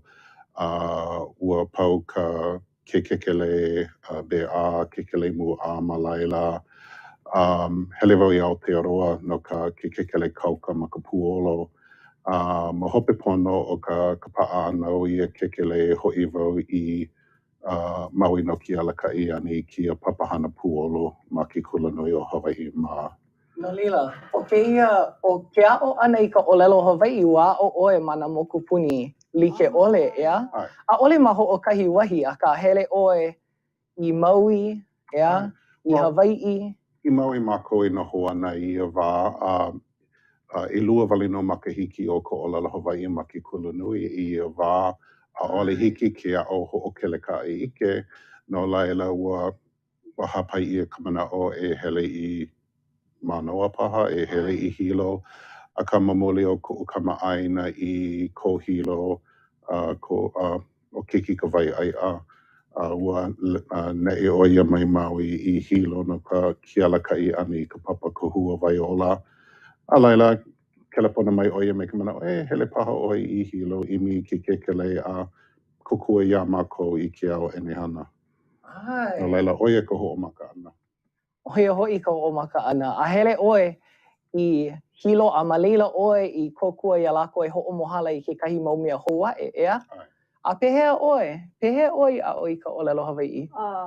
No, ua ho'okomo ka mau makua ia'u ma ka papa hana o ka punana leo. O ka upapa ka papa alaka'i ma Moloka'i. No leila ho'okumu ia ke la papa hana o ka punana leo Moloka'i? O ia, o mākou ka papa mua ma leila. No leila ua ano like ho'i kaua ea, hele kaua I ka punana leo. O ia no. A leila ke heaha paha ma hope pono O ke kaiapuni no, komo koke I ke kaiapuni a I ka papa e ono. Ha'alele I ke kaiapuni, pi'i ia e iuka ne'i I kapa alama, no ke kahi mo makahiki. Puka mai ke la kula mai komo koke I manoa. A ma leila wau I a'o malalo ka malu o ka waihuelani ke kahi. A komo I ka papa hana o ka ho'okula iwi, ka imi ana I ka palapala a'o. E lilo I ka kumu, ma lalo o ka papa hana ho'ona awao. A e wau I keia maula. A ma leila wau I hui ai me ka ukumu o Puakea no Bumaya. Puakea no Bumaya, ka mai kumu. Ai, ua kaulana kona inoa, ua lava paha o Puakea. O ana kala Puakea paha, ka o Puakea ua ike. O Puakea. Ua ike ia. O ia no a eia wau malalo o kana malu I keia maula no Awaiulu. No leila, he kumu mauloa o ia no. Mai hea mai keia I ini paha I loko o e a o I ka olelo Hawai'i. Ia o lua keia ni nau. Mai nā makua mai paha, mai ke nohi mai, ma ka punana, pai nui ia e komo I ke kula, a leila ma leila, ike wau I ka hoi o nā kupuna, nā makua I hiki ole ke kama I lio ma ka olelo Hawai'i, a pai mau ia wau, holomua, ho'omau ki ano hana. Komo ke la ano ha'aheo I loko o o'u, ke la puna me oe, me nā haumana kaiapuni like ole ea, he ha'aheo a he kule ana ia. No kākou, e awamo pono e ano leila. O ia paha ke kahi mana'o nui o keia panela. O ia ho'i ke kule ana o ka ho'okulu ma hou ia ana o ka olelo Hawai'i. O ia no. O iai, ua makana ia maila ke ia aloha a me ke ia ha'aheo no ka po'e olelo Hawai'i. No ka olelo Hawai'i a me ka ike Hawai'i. A me ka ha'aheo I ka hana nui o ko kākou po'e kupuna I ka mālama ana I ka olelo Hawai'i no kākou. A pehea ho'omana'o oi ke kahi manawa I kupu maila ka i'ini I loko o e holomua e ho'okā'oi paha I ka olelo Hawai'i I kou wā o pio paha, kou wā makua. Ole ma ka wā o pio. Mai ia wāno a kahia male a hanau ia ka o kaikamahine.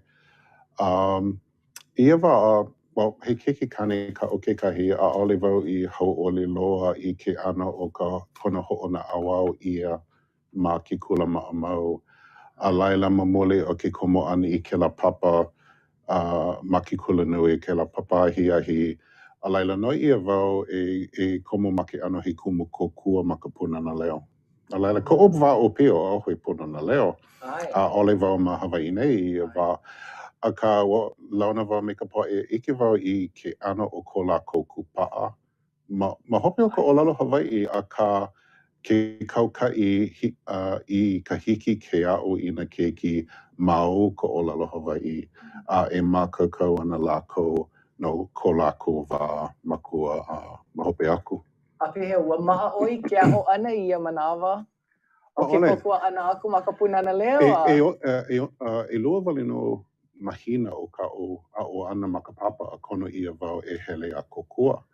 No laila ano maka'u ke la ano. Ke ano paha ia mauna. Ia mea like me ka o mau makua. Aka ike wau, he mau keiki ke ia I na hema ka o ho'opuka ani ko olelo I poina koke ia. Ai. A holomua. O ia ke ano o ke keiki ea. O ia ke ano o ke keiki. Holomua lako a ohe o lako maka'u. A hea lako hopo I ka pololei a me ka pololei ole. A ole like me ka po'e makua ea. Ole lako I loiloi ana I ka pilina olelo. Ai. A ole lako nā helu I ka lala ni olelo a pau ea. A ka ma ke kahi ano no'o wau o ke kuluma o ka olelo. Aino ke kuluma o ka olelo Hawaii I ka makaukau. E lilo, e ho'i hou I ke ano o ke keiki. Ke ano o ke aloha I ka wala'au, I ke kama ilio, ole ea. Ai, me ka hopo ole ea. No ila pehea ko ka hele kula ana ma ke kula kaiapuni. Umikai. A he o u hopo I ka u o puka wale ana I ka olelo ho puka wau I ka pololei ka hema paha. Ale wau I ike. Me mea la hema lele ka u olelo ia u iho. Ai. A ma ke kahi ano, ai ke kahi mauhu olelo no ka poe kaiapuni wale no. A ahe, ale wau lohe I ka hopuna olelo o ki tuko ma waho aku o na hoa kaiapuni paha, ea? Ai. Aka no'o wau o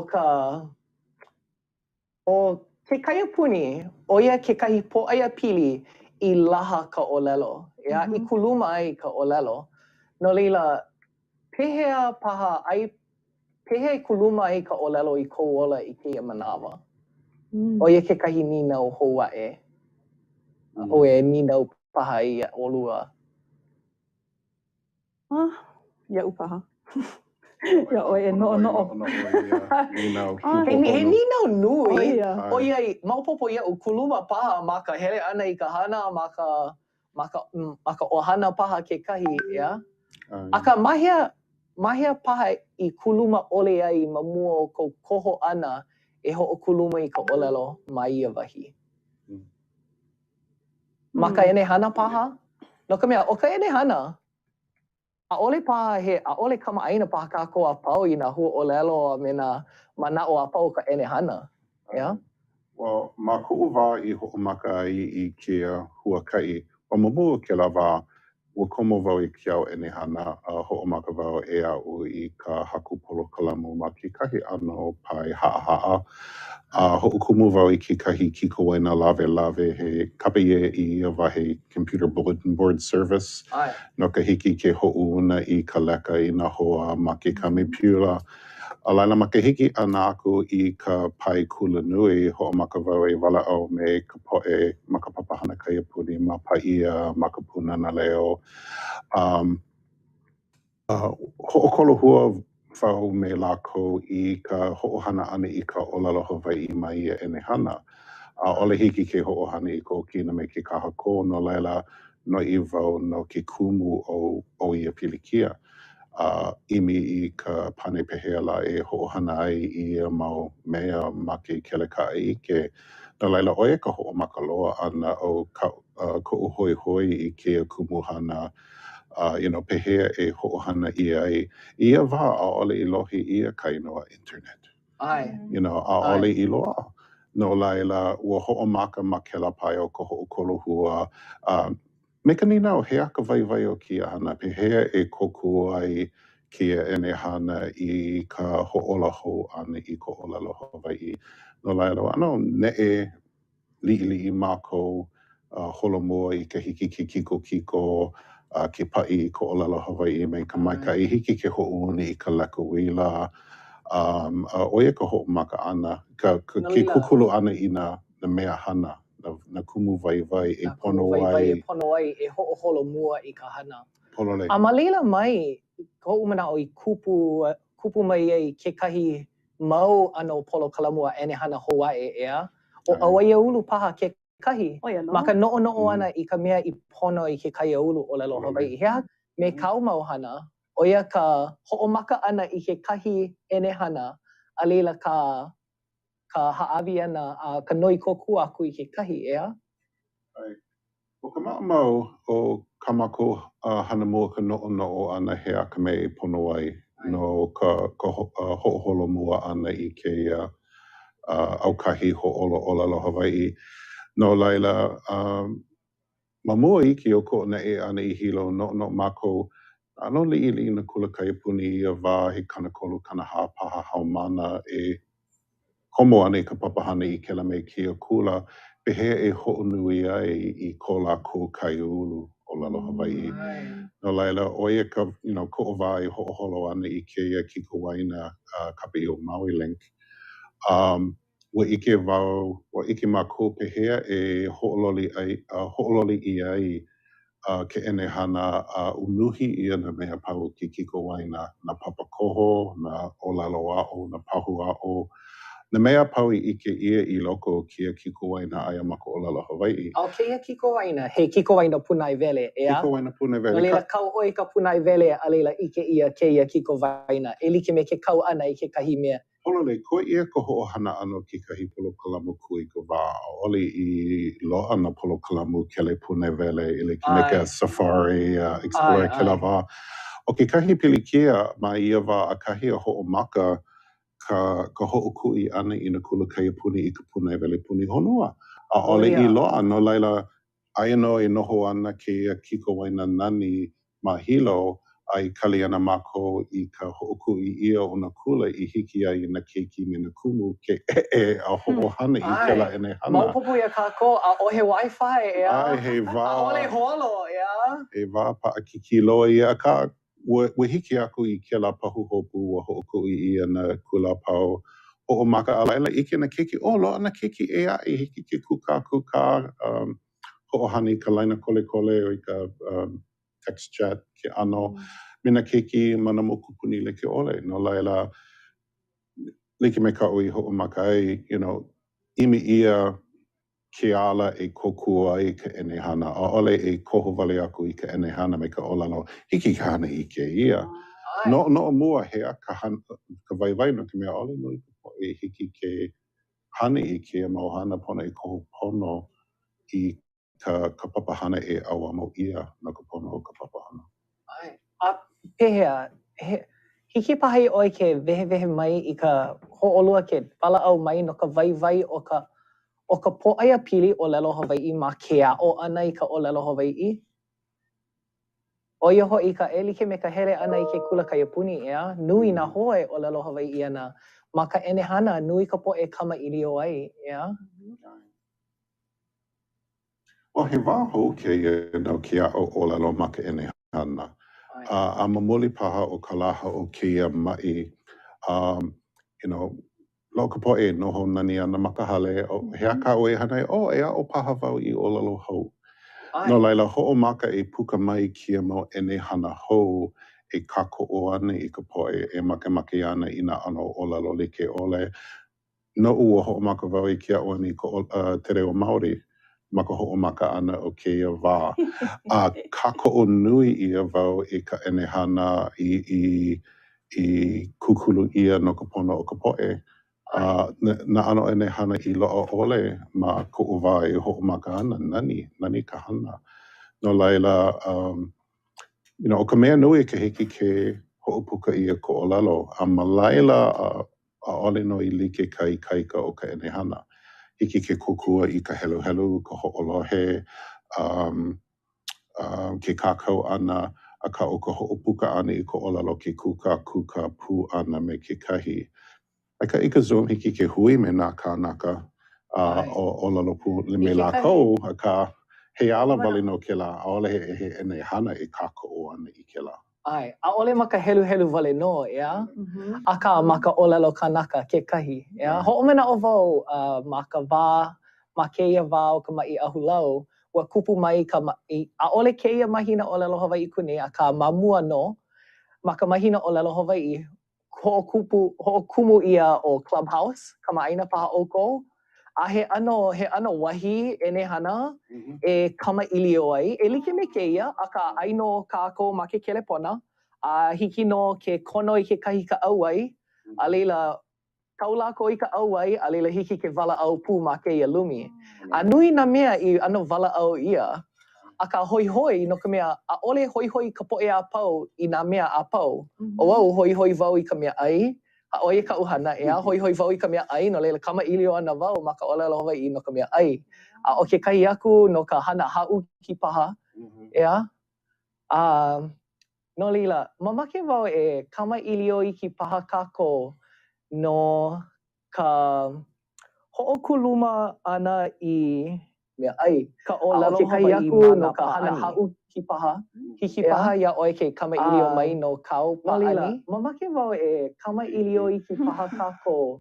Ua lohe wau a ole na e wau I ho'ohana I ke la pa'ani Wordle I puka mai I ke la makahiki aku nei. Ike wau he mana o ka Wordle ma ka olelo Māori. No laila ho'omaka wau I kapa I o panga. Kama'aina oi I ka wordle. Ole. Nane. Ai, o pela ka ko apau I kama ili I kama'aina I ka wordle. A ole no wordle ia a ka no huli hua. Ole vai pa'ani mua ia wordle a ka mamuli o ko'u ike ane I kela kahana kela kanaka ma'o te aroa I ka haku ane ia panga. Ia wano ua lekawila mai o Noelani Arista ia'u.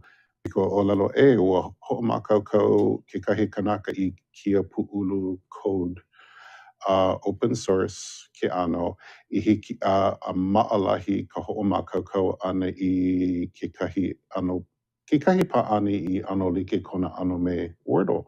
A hiki ke hana ia mana ano o lalo like ole No ka mea he open source. He open source no laila. O ka open source, o ia ka mea ka ana like ia I me ka manuahi ea ma vaino na kanaka a pau. Kolole. No leila, ki'i paha oi ke la kumu vai open source a ho ano. Yeah, well, ki'i wau I ke la he kalana he ano o pu'u code. Ai. Nana ia ano ma'alahi ke hiki paha ke ho'opuka ia kekahi mana maka o lalo Hawaii. Aia o kekahi papa hua o lalo o na hua o lalo I loko na puke wehe like ole. Vai ia ho'oka'ina I mua ia ma ka pine o ka ho'ohana ia o ka olalo mananu pepa. Ua no'o oi I ka ho'oka'ina ana. Ai, I ma'alahi na hua o lalo, ia ano laha kia hua o lalo laha kia. A laila I ka hala ano na la, na pule, na mahina. Ho'omaka I pa'akiki ka hua o lalo. Ua ma'alahi nā mea mua ka aua paha a leila ua pa'akiki meila ea. Oia no, ho'olale he pa'ani ea. A laila, vai hou ia ke la mau hua o lalo. A imi ia na hua o lalo I loa e 5 wale no hua pala. A laila ho'omaka wau I ho'okolo hui ke ano ma'alahi ka hana. No laila mai ke ki'i mua ana I ke la pu'ulu code ai ka puka ana o ka huli hua ho'okahi pule me ka hapa paha ka lo'ihi. Ano wiki hoi ea? Eleu, naka eleu. Miki. Well, mamuli o ka ho'omakaukau pono ia o ke la code I hiki ma'alahi ka ho'olole ana, ka ho'opili kino ana I no hua o lalo no laila nui ko o mahalo I ke la kanaka nana I ho'omakaukau.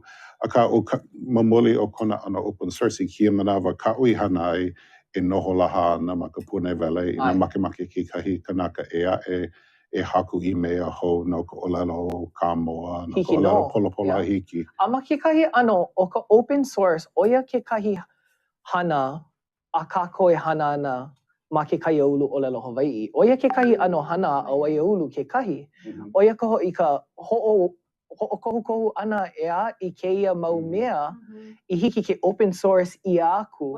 Ka ana like manuahi ea I keia mau ano polo kalamu ea e hiki ke ho'omohala hou ia kekahi pa'ani paha, kekahi ha'awina ea.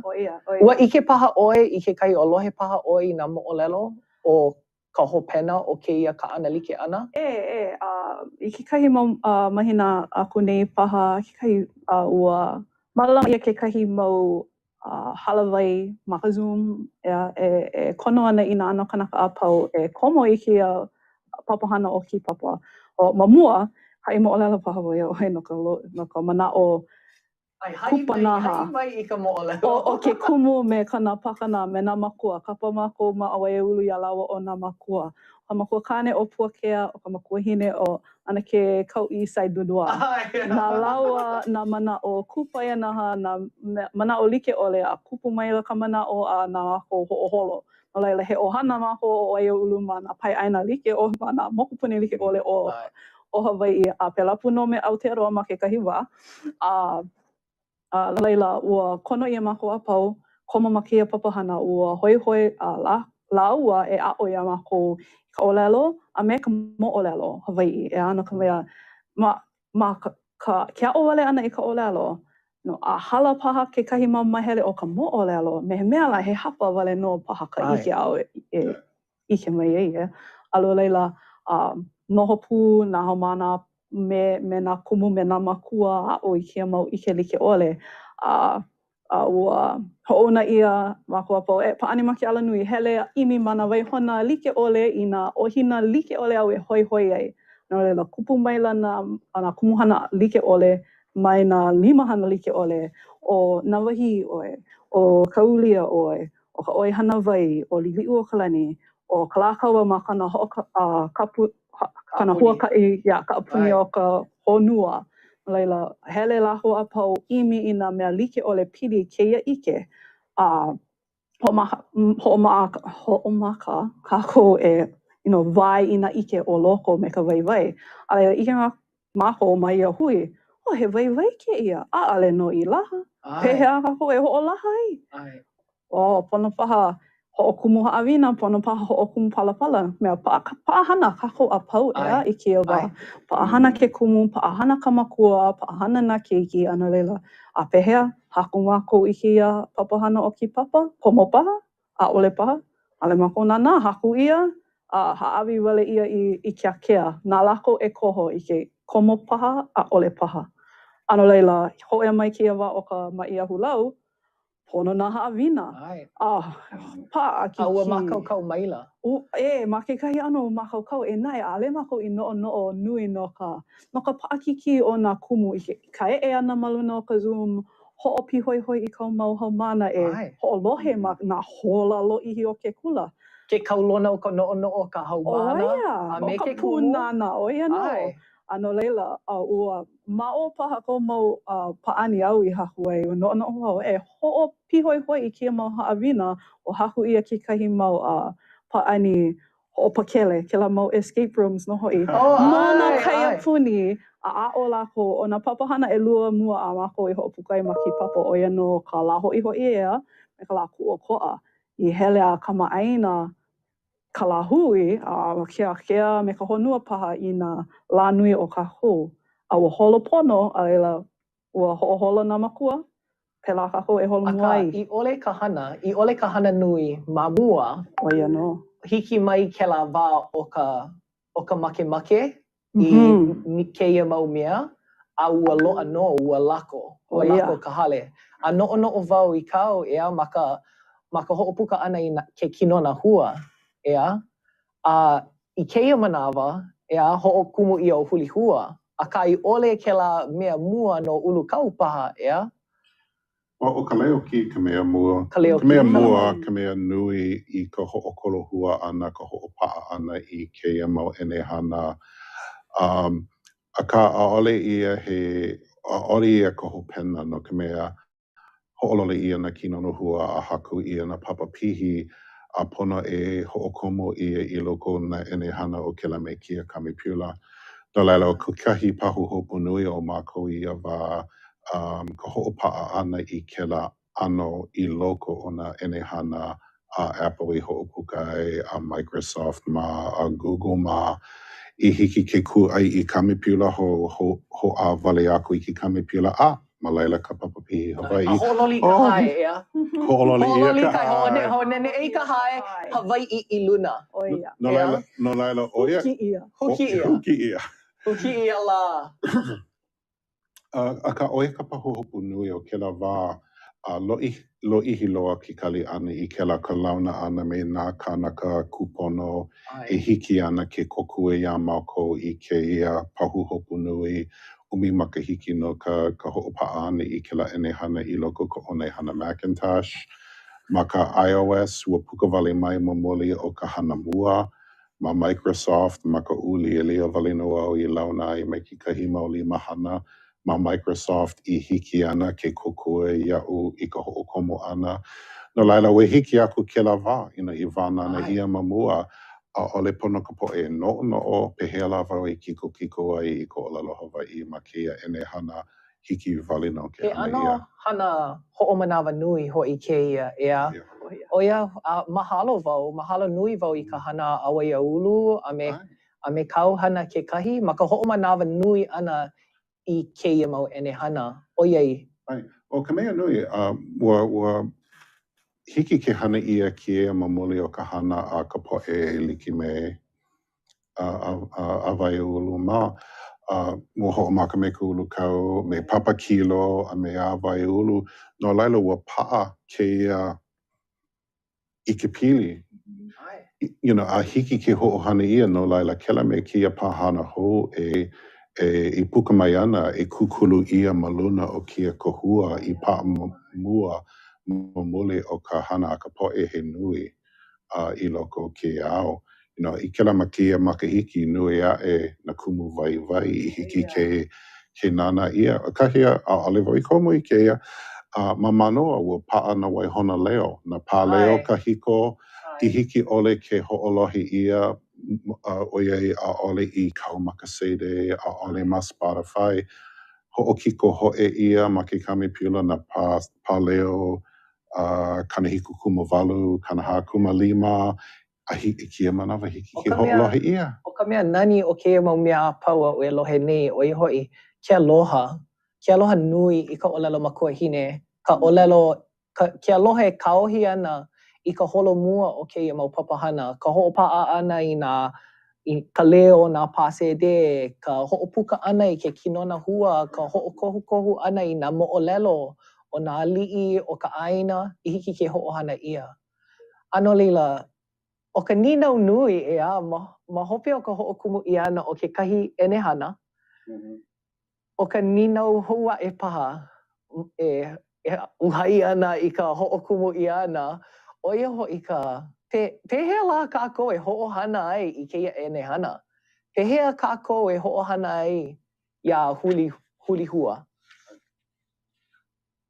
Well, no ka huli hua a ole wau I no nui pehe e ho'ohana I ai he aha kona vai vai I ki a'o ana I ko olelo. Ia'u he mea ia, he hana le'a ia, no laila I na luhi oe ka ho'opa'a ha'awina hiki ke ho'ohana ia keia.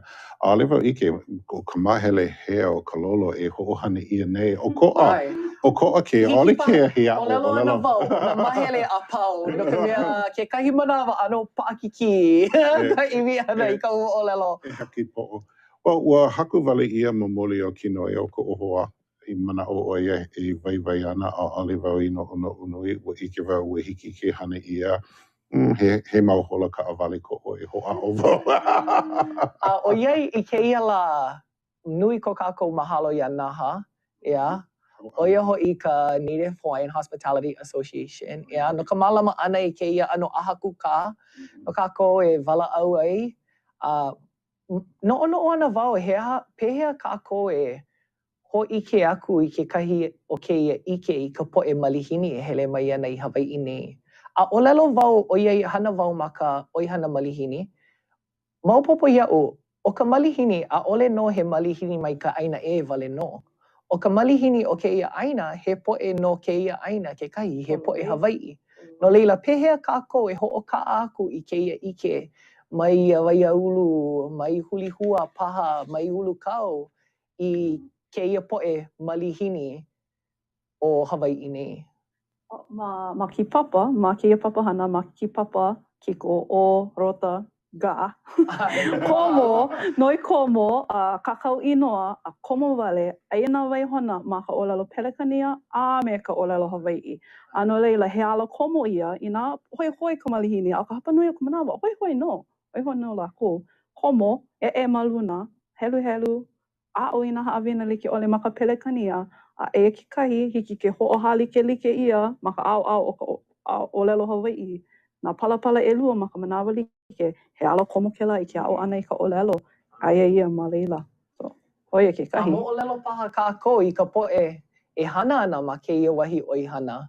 Ia, ʻoiai, ma kekahi ʻano, nā kākou paha e hoʻokulu mai ka ʻōlelo Hawai'i ma kou poʻoia pili iho no.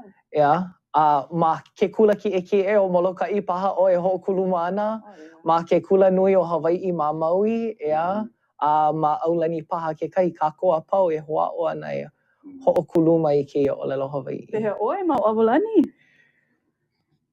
Keia makahiki ua ano hauʻoli loa mākou I ka hoʻolauleʻa ʻana I ka mahina ʻōlelo Hawai'i. O ka makamua ia o ko mākou hoʻolauleʻa ʻana. Ua hoʻomaka mākou I papa ʻōlelo Hawai'i Ma kela me keia pule o ka mahina ʻōlelo Hawaiʻi no nā limahana. Mālama ia kekahi papa no ke kamaʻilia, kekahi papa no ka hoʻomākaukau ana i ka iʻa, kekahi papa mele, me kekahi papa hula kekahi.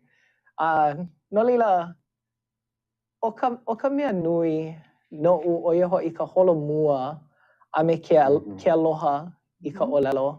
A me ka hoʻomanaʻo ʻana i nā kanaka he nui i hele mua, ma kēlā ala, i waiho mai i kēia makana o ka ʻōlelo Hawaiʻi no kākou a pau, i hiki ke hoʻolauleʻa ia ma ka mahina ʻōlelo Hawaiʻi kēlā me kēia makahiki. Pehea, ʻoiai ano liʻiliʻi ka manawa i koe mai nei, he mau manaʻo paha kou no kekahi kanaka e makemake ana e hoʻomohala i kekahi ʻano polo kalamu, kekahi ʻenehana ʻōlelo Hawaiʻi? Iaʻu he like me ka o I ʻōlelo mua he wā maikaʻi loa kea no ke aʻo ʻana I ko ʻōlelo ma mole o ka nui o nā kumu waiwai kia mau moʻolelo ka ʻenehana. Ma ka pōʻaia pili o ka hoʻokipa malihini, manaʻawa hiki ke hoʻoikaika ia ka hoʻohana ʻana I ko ʻōlelo I kia manawa kau ka poʻe malihini ma ka mokulele ma Kaliponi ma hele mai a nana lākou I kikiʻi ʻoniʻoni maikaʻi pili ana I nā ka pilikia o ke komo ʻana I ke kai I nā ʻaʻole maikaʻi ke anila no ke aʻo ʻana I ka nā holoholona ʻana hala pohe nā manu a pēlā aku pehea ka hako ʻana I polo kalamu e hoʻonaʻauao ana iā lākou I pili ana I kia mau mea ma ke ʻano he paʻani no nā keiki ʻaʻole lākou e noho nani ana nāna I ka wiki o I hoʻomākaukau ia akā ina aia kēlā ma ke kelepona I hiki ke paʻani a o I pili ana I kia mau mea. O ka mea nui iaʻu ma kia pōʻaia pili o ka ʻōlelo ke ala I ka ʻike pono ʻana iā Hawaiʻi. Ka nā inoa wahi, nā inoa makani, nā inoa kai, nā ua. Hoʻike ia ke ʻano o Hawaiʻi loko o ka ʻōlelo ʻo ia ke ala maikaʻi ʻo ia kaʻu o haʻi wau I ka poʻe ma ka wā I aʻu ai wau I ka ʻōlelo Hawaiʻi ua hoʻomaka wau I ʻike I ka honua ma kekahi ʻano ʻokoʻa he ʻano maikaʻi. Ua hulihia, Ua mamuli nana ia na mea apau ma kekahi ʻano ʻokoʻa.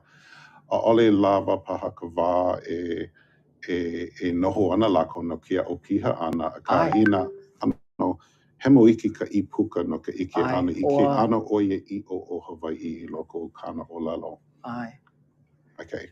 A ma leila no I ke ia I ka waiwai, ka waiwai o ka ʻōlelo Hawaiʻi, o ka waiwai o kēia ʻaina I ka ʻōlelo Hawaiʻi. Pehea? Pehea kou manaʻo? He mau manaʻo paha kou? He manaʻo paha. Ka mea e holomua I ka pono o ka lāhui, ʻoia ka mea e holomua I ka pono o nā malihini. Like hoʻi me ka kumu I ʻōlelo ai no hoʻopili nana I kēia wahi nei aʻo I ka moʻolelo o ka pono o ka lāhui, ʻike I ka moʻolelo ʻike I kēia ʻano ʻike a nā kupuna I waiho ma laʻelaʻe no mākou a no leila ka pono o ka Hawaiʻi o ka pono no ia o ka malihini. Pololei no hoʻi ʻoe. Akā, he aha kou manaʻo no ka pono o ka lāhui ma ka lilo ʻana he pono no ka poʻe malihini kekahi. Ma ka ʻaina, ma ka mālama ʻana I ka ʻaina, ʻoia kekahi mea ʻano ahuwale mai iaʻu, o ka pono o ka lāhui ʻaino I ke aloha o ka ʻaina. He mea he aloha ʻaina, He ninau paha kēlā no ka panela e hiki mai ana. Akā maopopo iaʻu, ua pane paha lākou I kēlā ninau no ka mea he ninau nui kēlā. Akā ʻai like hoʻi wau, Ua like mai kau I hoʻopuka o ka nui o ka poʻe I komo I kēia hana ua komo mamuli o ke aloha. Nānā lākou I ka wā I hiki mai ana ʻaʻole ka nui hana I kia mau mea no ko lākou pono I hono akā noʻonoʻo lākou I nā keiki na mo'opuna I hiki mai ana ai ho'omakakau ia kiao ene hana kekahi no ka ho'ohana pono ia ia mau hanauna I hiki mai ana. E ala ma'a ia o ka mākou makua. A mamua ho'i ke kāhua. Oia. Mamake wau e hapai aku I ka leo mahalo ia ʻolua no ka hele ana mai I kēia lā.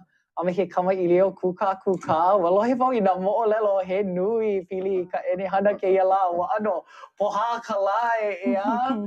Me ka hauʻoli a me ka hoihoi hou I ka ʻenehana o kēia wā e hiki mai ana. A me nā mea e kupu ana mai Awaiaulu kekahi. Mahalo ia ka o kou mau hana. Mahalo kākou. No leila, e kumu ka lei, mahalo nui ia ʻoe.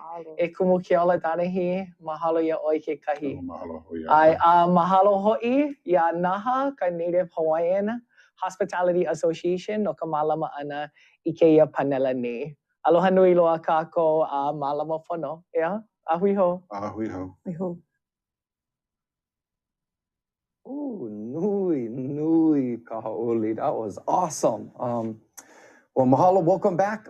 If you have been here with us for the entire day, you know that this is the live Q&A portion. I'm Kaino Horkajo again, and sitting next to me is the moderator from that panel, Kuanoni Kaniopio Crozier, aloha brother, Aloha. and Malia Sanders, of course. And then on Zoom, we have my brother from Maui, Keola Donahue, and Kalei Kava'a Roberts. We got, aloha. Nice to see you guys. Ui, aloha. Aloha mai. Aloha. Aloha. Good, and normally we have about 15 minutes for Q&A, but I think we're going to stretch them this time because we had some real good stuff in that panel. Now, I'm going to, a couple things right here. I want to give a shout out to OEV TV for everyone that was watching that panel that does not Olelo Hawaii, and you saw those amazing subtitles. That was done by our amazing OEV TV crew and the staff over there. But you will not get those subtitles when they Olelo Hawaii during this live Q&A. So, just Maupopo understand that there's going to be a little bit of back and forth, but there will be no live closed captioning in this, okay? We're going to jump right into stuff. And Keola, I got a question for you first. There was a bunch of conversation in that panel about technology, which was amazing. And you are so humble in talking about coding and the things that you do. And Kunoni was constantly trying to feed you to talk more about it. And you always deflected as the amazing Kumu that you are. But as we are doing this on technology and in the media, we want to talk first about how do we elevate and broaden and expand the reach of Olelo Hawaii on live media, TV, and these sort of outlets. And I'm going to start with you, Keola, and then we can go around the room, whoever else has comments. Well, I think one big thing is to get our keiki engaged with the technology and, have them help move this forward. I recall from my daughter's generation, she went to Punanaleo Ohilo and then Navahio Kalanio Pu'u. The kids were really engaged in the technology, but as users, and they still are to some degree. They love their games and their social media things. But not many that I know of personally have moved into the realm of learning how to code, learning how to create these instruments. And there are some groups that are doing it. Purple is one group with that kind of focus. But, how do you engage them? I have a 5-year-old grandson, and I bought him this little robot training kit, just to teach them the fundamentals of learning how to create a program. So, and having the skills in both sides is important. When I went to UH Hilo in 1994, really my goal was to dual major in Hawaiian studies and in computer science. But what I found was there is absolutely zero overlap between the two programs. So it was going to take me a full 6 years to complete both. And, I really wanted to focus on the Olelo. So, I decided to drop the computer science side. And really what I picked up whatever I needed to know, what I needed to learn to make it functional. That's where I put my efforts on the technology side. I really could have, developed my programming skills to a higher level, or, creating user interfaces. But, to me, it was really all about the Olelo. And whenever we ran into a roadblock or an issue, okay, I'll go figure out how to make this thing work. But having equal strengths in both, being able to approach it both from the cultural language perspective, and being able to apply that with the technology skills, that would really be the ideal. Oh, I think what I'm hearing Kumu say is finding solutions, right? Finding solutions to the challenges we're facing in putting Olelo Hawaii out into the public and into the community. And when I hear you say live stream media, I think about moments on television where maybe someone is speaking Olelo Hawaii and we need live captioning, or I'm hearing about people who are speaking, or there's something being said in Hawaiian language that then needs to be translated to another audience, right? So we need to have those people who are makaukau to pala, to live caption, to translate, to share either in real time on the mic or also maybe behind the scenes. And I think we're working up to that. I think we're seeing that there's a need for that. And even on this panel, right, we recorded and then we went in and we're kokua, we got some kokua, right, to go ahead and caption that. And so that was one solution to kind of make that possible, right?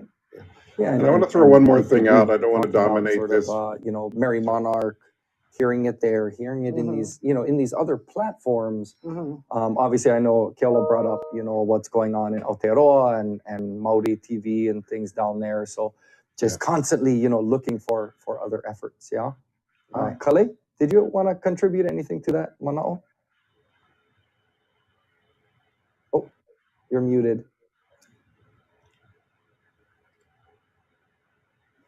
Yeah, aloha kakou. Oh, Yes. aloha, no. Aloha, bye. Hola.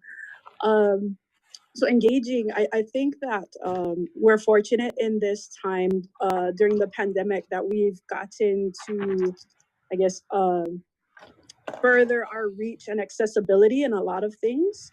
And that's really one of the big pushes for Awaiaulu, is to bridge that knowledge of the past so that we have access to it in this time, whether in Hawaiian or English. And so that we have access to so many resources and so many repositories, but really making that accessibility for people to use, that's a goal that we all need to work towards, right? Making it easier for us all to take that first step into Olelo and really jump off from there. So, and I think that's what we try to do in Awaiaulu, is try to make these stories, our history, ours again, regain that power and empower people to know our history, really. Can I jump on that? Please. So another big issue I want to throw out is something that's not commonly heard in public discourse, is the issue of data sovereignty. And there are some incredible people working on that. There's a gentleman in Aotearoa, Keone Mahelona, who is with Tehiku Media. They're doing some amazing things. But in Hawaii, also Oivi Parker Jones, folks like that. But controlling the access to indigenous knowledge and ways. There's a blatant example of this on the mainland that's being discussed heavily right now, where there's this company of non-natives who had been collecting, knowledge of, was it Dakota language? I forget which Native American language it was. For years, they've been getting grant money and all this, and now they're trying to sell the data back to the tribe, which is, absolutely absurd. So I think we have to be cautious about how, a lot of this data is being used and being, maybe it's being transformed in a way where it becomes copyrightable, and then, we lose that control over it. But Keone is one, he's very a strong advocate of, well, he appreciates what we had done with Microsoft and Apple, saying we need to be able to create these technologies ourselves. and not be dependent on people who can, perhaps later take those creations based on indigenous knowledge and monetize it at the expense of those from whom the language comes. Mahalo for that. We're going to move on to question 2. There was a lot of discussion in the chat room, and I think this is probably really good for a lot of the people listening about, how do they get involved? What's that first step? If, especially if they aren't in Hawaii, and we probably have a lot of people who aren't necessarily in the islands. There's not a Hawaiian language class. There are digital examples of that as well, but there is a lot of other language learning tools out there, like Duolingo. And Tony, in the Zoom, asked the question, Maka'olelo Hawaii. So I will ask it as well, and then I think we can have Kalei perhaps answer the question first, or go. We'll see who pronounce it. Who wants to go? The question from Tony was, "E mea make paha o Duolingo e a'o i ka'olelo Hawaii." So basically, is Duolingo, do you see it as a favorable thing? Preferable way to start learning Olelo Hawaii. And I think that was answered a little bit, but in the panel, but we'd love to enlarge that discussion. My streak is always being broken, so. I think any path to jump in and to start your path on the journey to learn Hawaiian is a good path. Anyone, and as long as there is a saying, "Ale pau ka ike ka halau ho'okahi." So like not all knowledge is taught in one area. As long as we keep that in mind, the door is open with your first step, and keep going on that journey. We are students forever. And it's such a personal journey, right? To learn Olelo Hawaii. And even for myself, having, Makua and Kupuna who gifted me with speaking Olelo Hawaii to me, I'm still finding myself searching for ways to learn more and wanting to know more and wanting to be in spaces like someone else said, right? In the chat, they asked about being in the wild, right? How do you hear Olelo in the wild? And I said, well, I'm thinking it's really getting into the wild and going in on your own personal safari, right? To learn Olelo Hawaii and to find ways to maybe integrate Olelo Hawaii into your daily life, maybe in a small way, maybe in a big way. But I think we talked about that in our panela, right? Kamailio kako no ka Olelo Hawaii mako ola. And then how that becomes a bigger and bigger discussion. And then it becomes a bigger and bigger journey with the people around you. And suddenly you're going together and suddenly it's a kako thing and not just a me thing, right? And so mahalo nui a oi kumunuka hape ane mai kalama na'o. Keola, did you want to add anything to that kind of discussion about language? Well, I think it's pretty well known that people have different learning styles. Some of us work well in an immersion environment. Others, myself, I like the grammar-driven one. Particularly with learning Te Reo Maori, a lot of the grammatical structure's the same. There's a lot of lexical similarities. So, I was able to approach it, intellectually in that way better. But still, I was using 12, 13 different resources at one time. I wasn't just sticking to one book. So, drilling the vocabulary, studying the words, listening to recordings, being able to do all those things. Don't put all of your eggs in one basket, as they say, but find a number of different resources that are going to expose you to the language in a number of different ways. Mahalo. And I think what Kalei said in the beginning, right? Just, it doesn't matter what it is, just take the first step. Right. And for you three, it's so, you make it so approachable. And, there's a lot of cultures out there who they hear somebody trying to speak and they kind of, get kind of ruffled feathers. But I feel like our community is not like that. At least you guys and a lot of us, no matter the effort is being made, right? And so I think a lot of people feel a sense of shame or it's going to sound bad, But then what I always hear from people, even in my own journey, is mai hila hila, right? Just no shame, just start talking.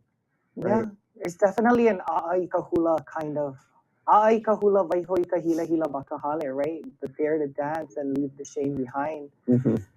Yeah. But also just hearing someone speak olelo to you unexpectedly is such a gift, you know? And to hear someone just come and olelo to you, like when I went to go buy bread one time, the guy at the register just let me buy my bread in Olelo, Hawaii and spoke to me. And that surprise was so touching to me because it's unexpected. Mm-hmm. And that's part of, you know, what we do at Aulani right now is holding this small space where you can hear Olelo Hawaii. Mm-hmm. And maybe we're not all fluent on this at the same level, but we're striving to have a space where Olelo Hawaii can be a medium of life and a medium of service and a medium of living, you know? And so I would say to people who can say a few words, please say those few words to us. You know, we would all love to hear them. Yeah. And we would love to talk to you, you know, but I'm sure Kumu has more, yeah, to Olelo Mai. We got the raised eyebrows. Oh, kumu hea. Na Kumu Elua. Go ahead, Kalei. No, I agree with what Kononi had said. It's just, you know, continue to search, and if you want to weigh in, there's always a way in. And it's expanding. I seen in the chat there was another question asking about inclusivity of Native Hawaiians with disabilities. And you know, there are services even in our universities. There's opportunities for free classes here and there. It's surprising to us. We don't even know all of the possibilities that are out there sometimes to get your foot in the door to learn Hawaiian, but it's out there. So just have to be that curious mind who wants to go searching for it. And thank you, Kalei, because that was going to be my next question. Was that question we saw in the chat of, you know, what disability inclusive Olelo Hawaii resources are there, or people that require, you know, different or that have different learning styles. You know, Keola, you mentioned you attack things from a, you know, grammatical, linguistic, sort of intellectual way, as opposed to say Keola Leo or something that's more conversational, and then of course. Yeah, Or even Duolingo, visual as well. Right. Just like the Duolingo platform. Aye. Right. Yeah. So I think when it comes to access, right, it's all of us creating ways for other people to access in our own spaces, right? We know the people around us, we know the people we relate to in our life, and how can we create tools, right, that allow people to jump in, like huli hua, and just play a game, put the words in. Kumu, I thought when you said that you sorted the words in a particular fashion, I thought that was like mastery of doing that, right? Because I wouldn't have thought to do that, right? But that is your ike, right? And that was what you brought to that tool, right? And I think if we all bring something, yeah. Well, I think it goes to, you know, what was being discussed earlier about, you know, feeling welcome and feeling unashamed. You know, if in that case, if somebody's going to get a bunch of words that only appear once in the newspapers and they've never heard of it, maybe it's not in the dictionary, they're going to get discouraged and leave it. You know, same way if you don't kind of launa with your kumu, you know, either personality wise or instruction style, and it's not comfortable for you, you're not going to get it. Move on and find a situation that works for you. So for me, you know, I this is actually, you know, today was my fourth. I studied Irish Gaelic, you know, about 20 years ago in Ireland for a solid month in an immersion kind of environment. So, you know, for me, the grammatical thing makes sense because that's kind of how I program my brain to work anyway. But for other people, you know, just putting the immersion, listening, following, observing, you know, find that situation, and same thing with the programs. Find the program that works for you. Find the ala, and if you come into a situation where you feel it's, you know, you're being judged for not progressing fast enough, it's probably the wrong situation for you. find someone who's going to be supportive of your journey and not, you know, not make you feel discouraged about it. Sometimes the person who's hardest on the journey is ourselves, right? And that we talked about that in our panel, the whole Umanava Nui of the journey, right? And the patience and resilience it takes to learn something new is pa'akiki, right? Pa'akiki, but the aloha, right? The aloha that makes you like want to do it, right? Makes you want to buy all the cookbooks, like I do, you know. Well, I think it's kanayokana.net might be a good resource too, yeah, Kumu? Yeah. I know kanayokana.net/olelo has all the different resources for Olelo Hawaii, and I know they've tiered those by a beginner, intermediate, and advanced level as well. So that might be somewhere you can find all kinds of programs, whether it's Kulaivi, Kaleo Uivi, links to Ulukau, vehevehe.org, all these Awayaulu. Used to is a term you brought up earlier, ha'aha'a. You know, you need to ha'aha'a yourself and acknowledge I'm just a beginner. I'm just learning. I need to allow myself to make mistakes. I need to give myself time and realize that, you know, to even get to a moderate intermediate level of proficiency is going to take you a few years. So there will be bumps and stumbles along the way, and just take a deep breath and move on and continue with it. I think we get too easily discouraged sometimes and give up. So we just, you know, say, remember where you are in your journey, and that it's not the same as maybe where you are in other areas of your life. Recognize that you're a beginner, and then halamua. Yeah, and it's hard to start from the beginning, you know, especially as an adult, right? You know, It's hard to start from the beginning, but if you don't start, yeah. you didn't do anything. You quit before you even began. Which is a great segue to the last kind of wrap up, closing thoughts. And we've kind of been, I guess, talking a little bit about it, which is, you know, we'll just kind of go around the room. Any closing thoughts, or, you know, just how do people get involved? You've already provided, you know, some great, you know, examples over there. But yeah, just, you know, any message you have for the people in the audience. We'll start with you, Kale, and then we'll go to you, Keola. As mentioned in the recorded session, we have a site, Kipapa, awaulu.org. You perhaps have it in your NAHA website with the links to other things, but Kipapa is a resource that we have available online with various curated collections on some of the important dates. Perhaps we have 2 of our Hawaiian holidays, collections that teach you about what they are, how it started, some good history in there with primary resources and secondary resources in Hawaiian and English for you to learn about. So, you know, nothing like learning history to learn about what's going on in Hawaii. And we're going to be releasing 3 more collections this month. So stay tuned with our Kipapa, and you'll be learning a lot more as we go along, and we'll continue to build there as well.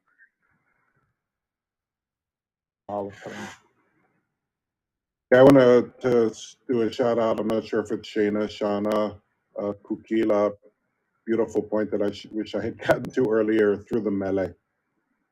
You know, the mele is such an incredible access point. I mean, how many of us, you know, growing up, even if we didn't understand, we're hearing mele and we're able to recognize particular words here and there. I would like to do a whole class that was just teaching Olelo through the mele at some point. The opportunity hasn't presented itself. But, you know, not only the language considerations, but the cultural ones, the connecting place names to stories and things like that. You know, that's an incredible opportunity that I don't think many of us. Usually, when you get into language and mele, you're talking about folks in the, you know, upper division courses and graduate level at the university, where you're really engaging at that. I think we could be more purposeful with using mele even at the introductory level. Punanaleo did a wonderful CD for the Kamali'i a few years ago, and I'm struggling to remember the name. I was trying to find it on my bookshelf, of, you know, mele that were specifically composed for teaching particular grammatical structures and particular cultural aspects So, perhaps that's another way the industry could kokua is, with some funding to engage, more in that kind of, development of curriculum for language and cultural learning. Awesome. And that was a call to action for somebody in the industry. Malia, we'll go to you next. That was a great segue, I think, to the work that NAHA is doing. As many of our panelists says, it starts with small things. And over the past years that I've been with the organization, NAHA has taken on language projects where we do translation for a number of different things. Our partner at HTA, we translate their agendas and for all of their public meetings that they do, and it stands side by side with English, and it actually is above it, which is like a great way to honor the fact that this is the language of our home. This is the language of our people. I get a little bit emotional about it. Yes. Because even for me, I've been on my own journey of learning. It's taken me a long time to realize how really important it is that we do normalize the language of our place. And so I've been heavily involved in the FESPAC Commission meetings, and I have a team of people around me that speak fluently, write fluently. And so they support me in getting these things created for community. And, I don't always know what's going to happen when something gets created in Olelo, Hawaii. But as Kale said, you're laying the foundation of something that's there so that maybe in the future, someone else comes back to it and gives it a different life than the one that it had when it was first created. And for me, my journey of Olelo, Hawaii it's been an important part of my work. It's important to our people. And I want to make sure that I find ways to incorporate that as much as we can. We have on our website short little videos about how to put the keyboard on your computer. And it starts with little things like that. Because I write emails all the time to people in the industry, and they sometimes respond, they go, I don't know what that word means. Can you tell me what that word is? And it's an opportunity to engage them and say, hey, go check out our website. There's a way that you can include the keyboard in your emails. And then when you're done doing that, go check out this other website to explain the deeper meaning of that word that I shared with you. And it means this to me, but it means more.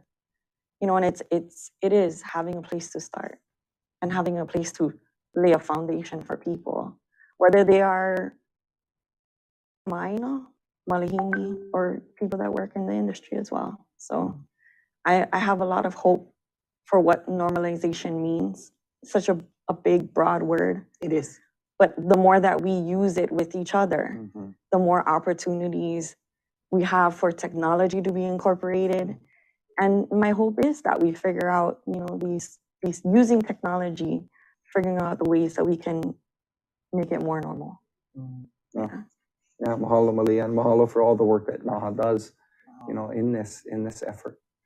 Oh, Kononi, you get the last word. I think what I'm hearing from everyone is it's just a kako thing right now. It is. Right? It's a kako thing. And hearing your aloha, for Olelo, Hawaii, and for this place, and for this lahui, is really the thing that makes us move on, take action, right? And go out and find the people we need to move this along. So I just mahalo all of you, from Maui, Ai Molokai, yeah, and I know from Aihae all the way to Nihoa as well. There are Po'i Hawaii out there all trying to do this together.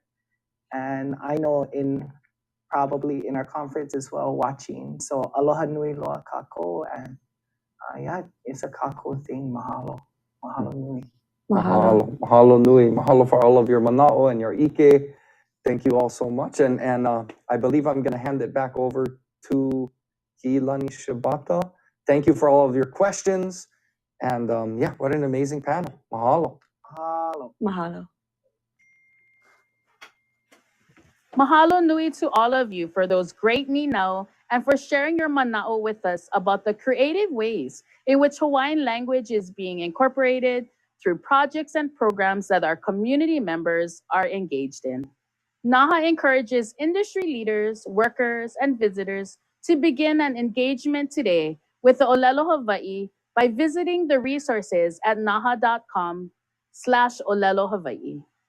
Learn the Piapa Hawaiian alphabet and practice pronunciation with Hakalama drills.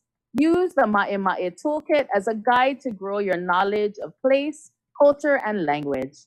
Strengthen your Olelo Hawaii in our monthly classes. See how Olelo Hawaii and values of hospitality are reflected in our training, tools, and resources.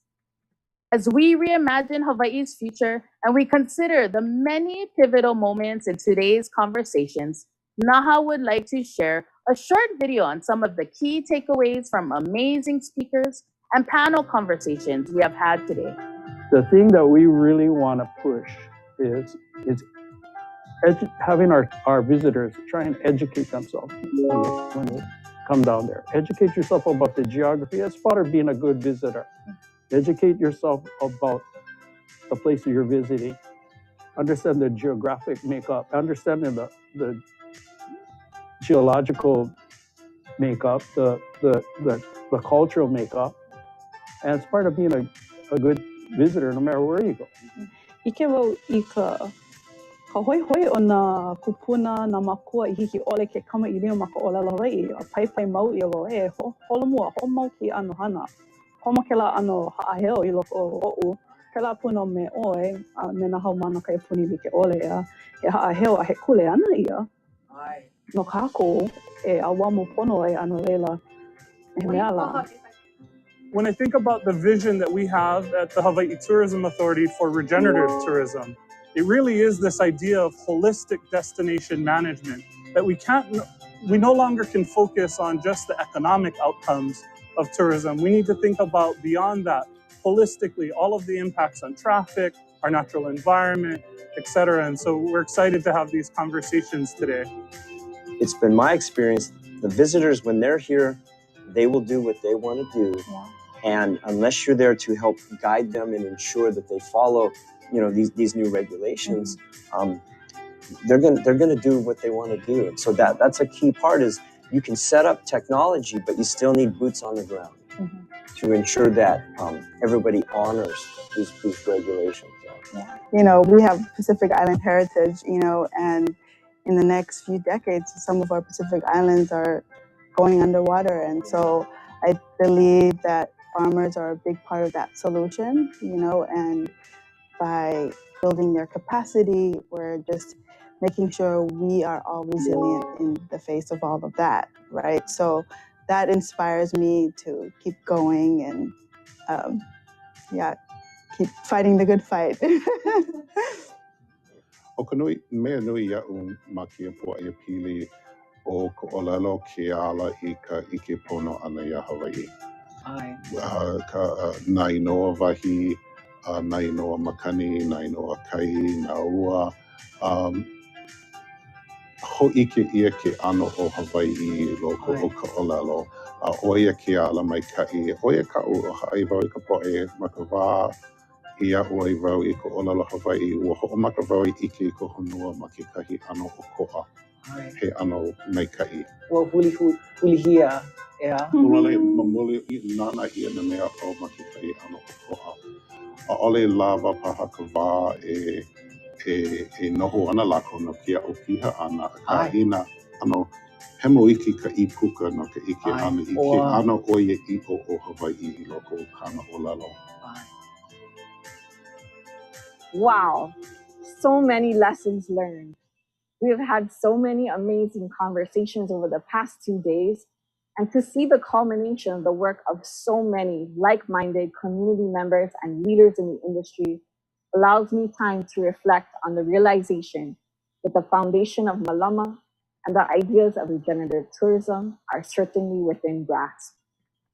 Realization that the value of Malama is tied to every discussion really allows us a better vantage point from which to begin to work towards more net positive solutions for Hawaii our economy, and for our community.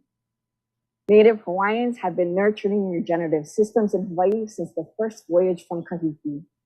The Ahupua'a motto of living system stewardship and Hawaiian values like Ho'okaulike, Ma'alama, and Aloha Aina are just a few that Native Hawaiians have applied and made actionable since time immemorial.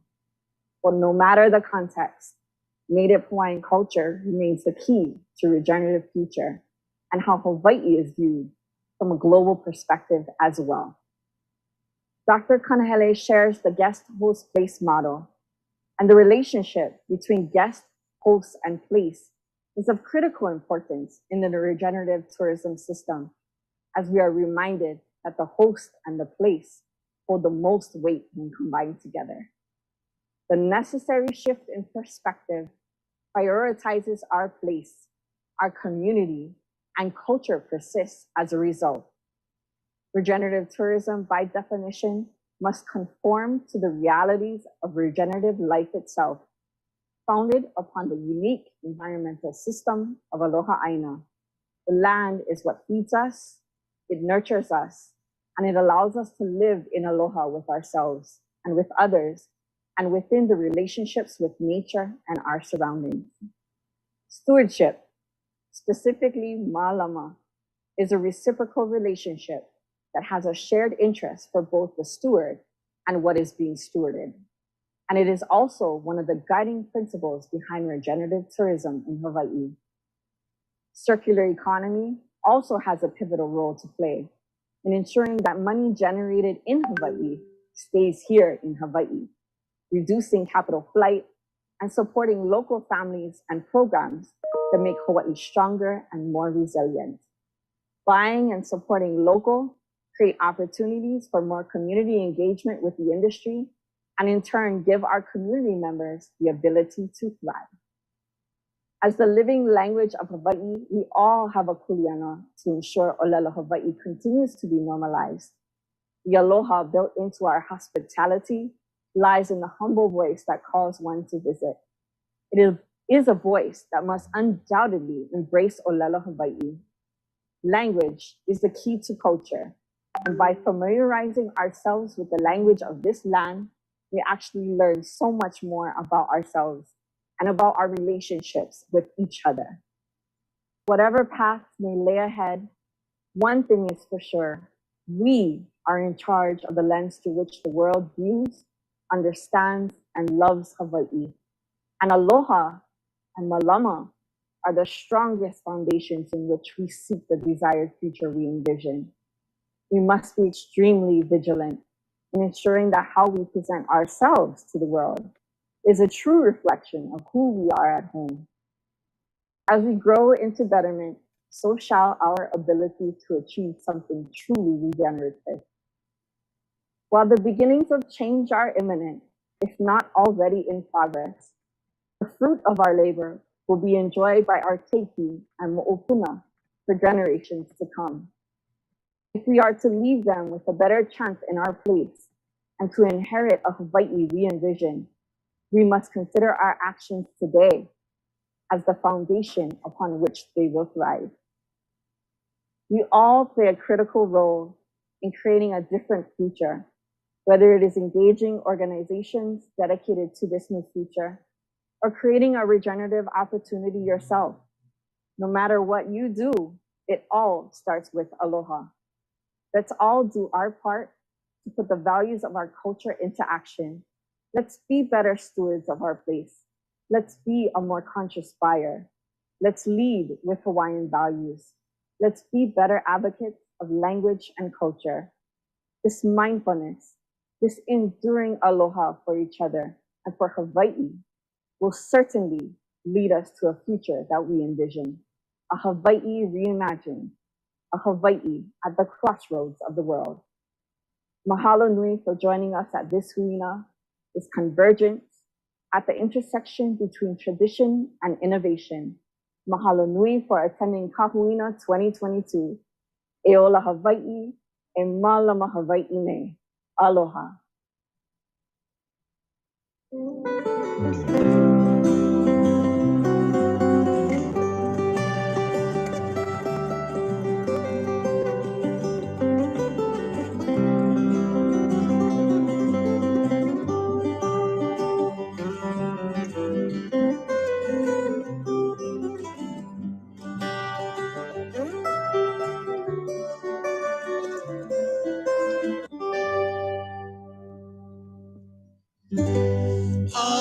puhi mele mele.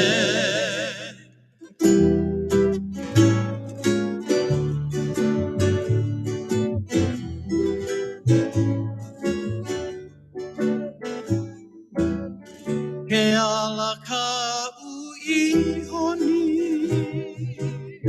ona ona I ka ihu ava puhi mele mele ka ui ka pohivi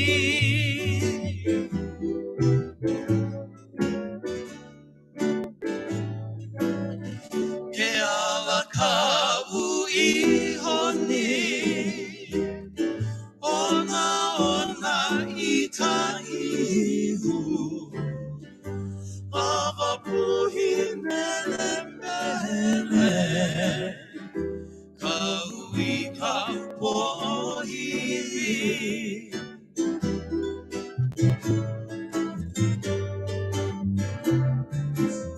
lapa lapa na kuahiwi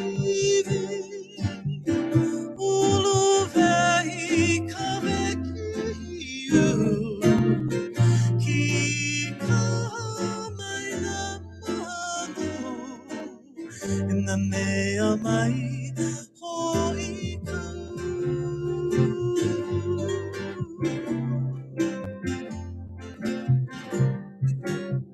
Apalapa na kuahili uluvehi avekiu ki kahai na mano enanea mai hoikau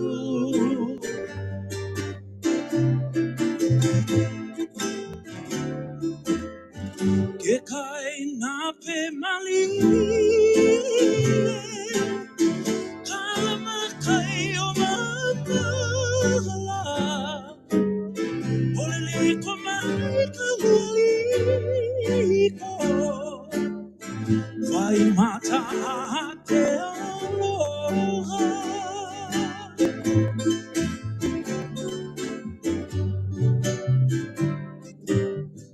ke kai na pe mali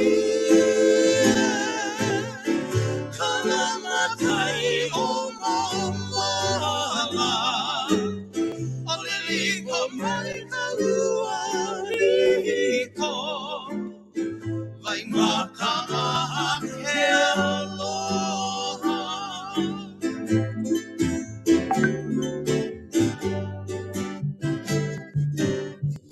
Uana mai ku umele no kawahine hano hano o ka haku velo velo Oleina ala koinoa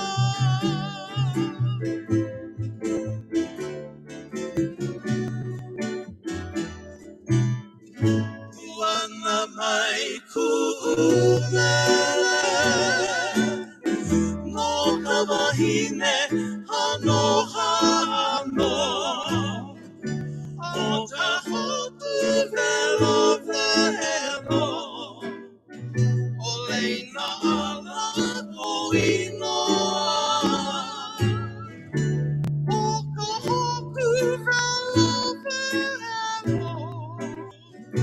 Oleina ala koinoa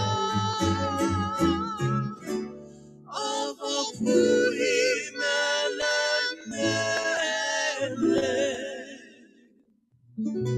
Oleina ala koinoa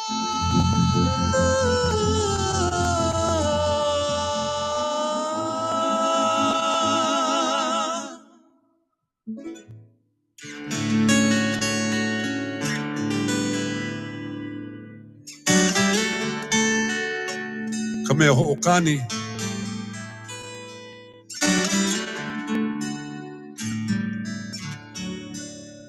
music makers.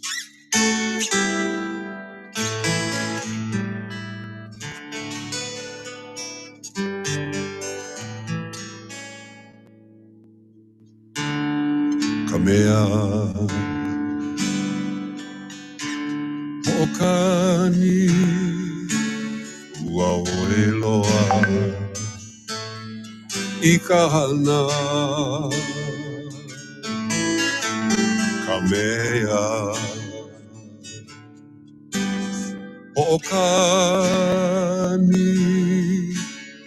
Uaoeloa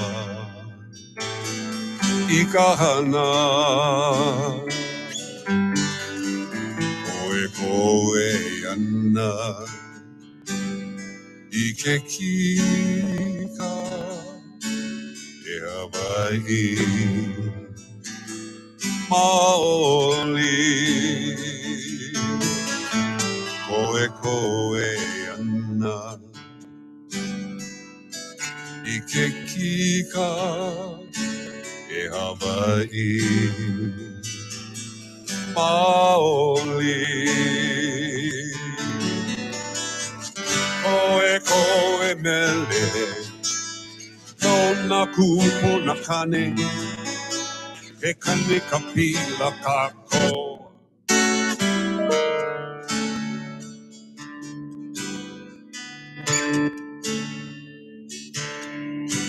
Veia na mo'olelo I haoli ai Nakanaka Veia na mo'olelo I haoli ai Nakanaka Na mele o Hawaii Kahiko I mele ia Meka mai kai Na mele o Hawaii Kahiko I mele ia Meka mai kai Koe koe mele Tona kupo na kane E kane kapila kako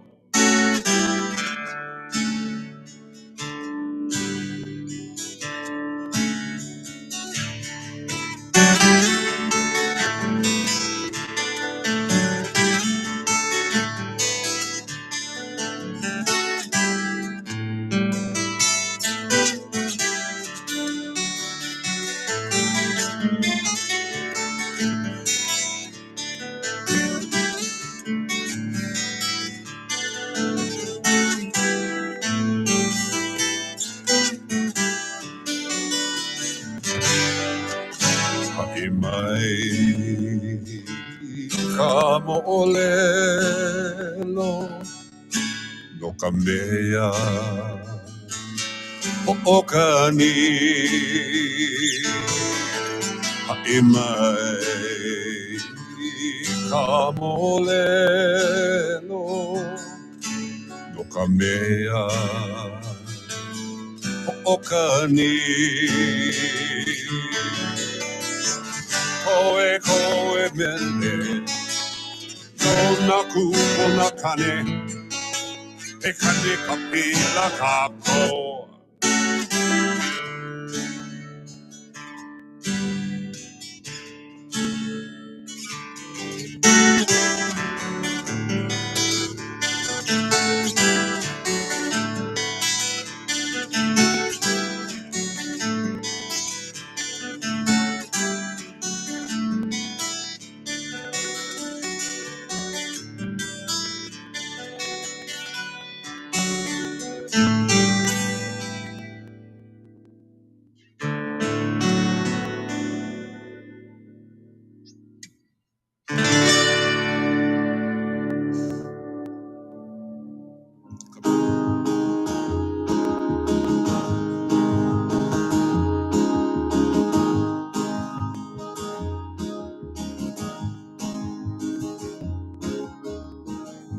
City lights are shining, beautiful sight, you might say.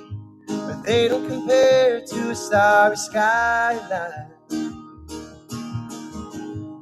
Miles of pasture and moonlight, a natural beauty that I find. Shine from the mountains to the ocean side. And I know I couldn't leave this life behind. Wake it to warm sunrise, or the sunset on an evening drive. Sea breeze on an open coast, that's what I love the most. Feeling of an ancient wind, climbing up to her home again. Rolling hills, beautiful skies, island light.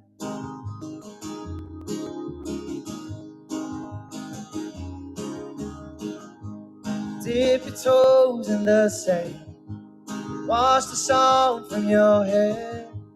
Healing waters they will understand. Roam the valley so wide, sing with the birds as they fly. Thank the journey for my peace of mind. And I know I couldn't leave this life behind.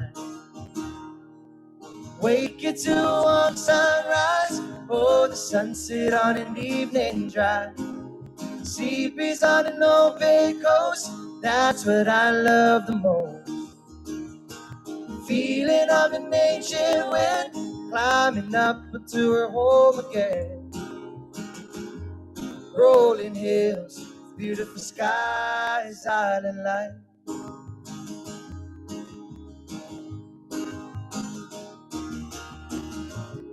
There's a place that I wanna go to see the other side, 'cause I know the grass is greener where I reside. Take me home so I don't have to dream for another night. 'Cause when I rise,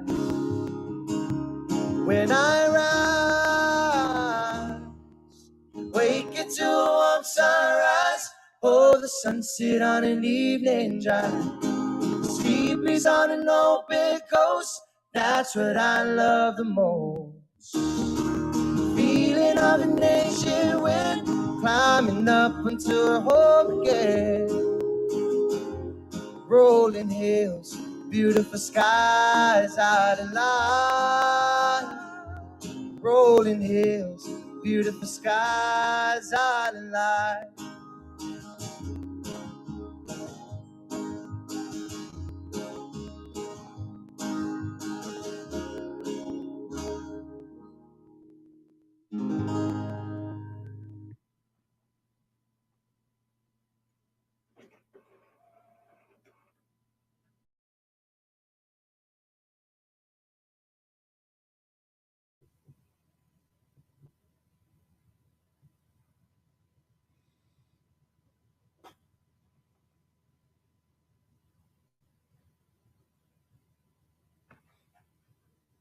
"40 industry representatives. This opportunity has been another way to place action on the value of Ma'alama, and we are excited to hear what the future holds for these amazing small business ventures. We hope this initiative will set the foundation for a long-term mission of strengthening, elevating, and bridging the gap between Hawaii's locally owned businesses and the visitor industry. Our community is a diverse and integrated system of pilina relationships. It is founded upon the values of Native Hawaiian culture and the countless generations of Kanaka Oiwi who have come before us and who have thrived in the most isolated landmass in the world. Through the lens of being Kanaka, our Hawaiian values and relationships also have a role to play in facing the challenges and opportunities that exist within our Hawaii economy. In our second panel, we seek to uncover the opportunities ahead of us in the shift toward a more circular and regenerative tourism economy. We will discuss how indigenous infrastructure models, entrepreneurship, circular economy, and community groups all play a critical role in seeking a truly regenerative model. What are some areas of most concern as we look at the larger picture? And what do we need to be taking stock of? Leading us in this conversation is Kirsten Kahaloa, president of Hui Oi Hana, a Native Hawaiian Chamber of Commerce located on Hawaii Island.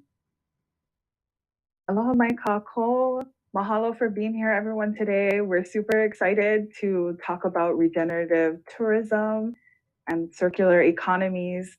So my name is Kirsten Kahaloa, and I am here representing Hui Oi Hana, the Hawaii Island Native Hawaiian Chamber of Commerce, as well as my professional role at Iole Global Resiliency Hub in Kohala, which focuses on creating a model for sustainability grounded in Indigenous knowledge. I'm super excited to be here and happy to have you folks with us today. And we have a esteemed panel of amazing leaders here in our room today, which I'd like to introduce. We have John Morgan from Kualoa Ranch, and we have Mahina Paishan Duart representing Aina Aloha Economic Futures.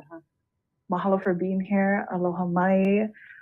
As we get started, I know we're not physically on Aina, or we're above Aina, not touching Aina, and just to kind of connect us to sense of place, I just kind of wanted us to share what maybe in this moment, whether it's childhood memory or where you feel you want to connect to, what Aina and or Vai is meaningful for you just in this moment.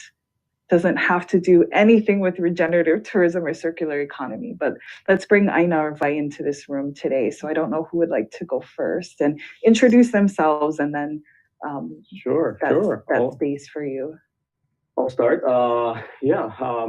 I got a couple of different Aina and Vai that are important to me. Part of my whakapapa, if you want to call it, comes from New Zealand and Aotearoa, and we're part of the Tainui that is in the Waikato area. So my daughter's living down there now, and so that's meaningful. But other than that, here in Hawaii, Kualoa Ranch is where I've made my entire career.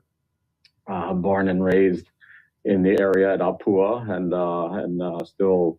I think I've been working 51 years there now, and started when I was 14, and so the Aina of Kualoa is important, and the Vai around that area, Kualoa, Ka'a'awa, and Hakipu.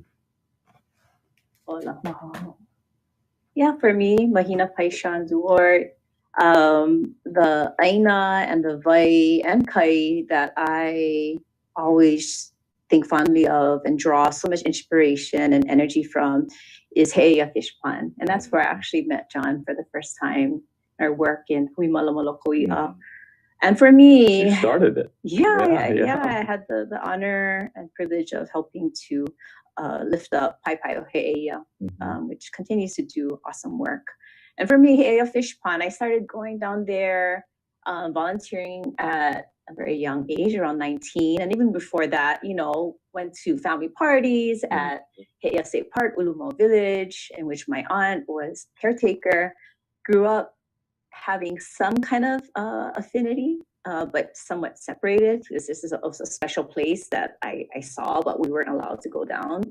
But as I had the opportunity as a teenager to visit He'eia Fish Pond, I was just always intrigued with this mystery. Like, I knew that there is this, it was a place that held great power and great wisdom, and we just needed to spend time with the place and unlock it. And for me, that's why I feel so blessed to be able to go back to these kinds of Aina that really awaken within us this deep ancestral connection and responsibility to place. And if I hadn't had my time at He'eia, I would have not been able to serve in the other ways that I have in charter schools, in business, in policy making. So it's Aina that continues to feed me and to guide the way that I live my life.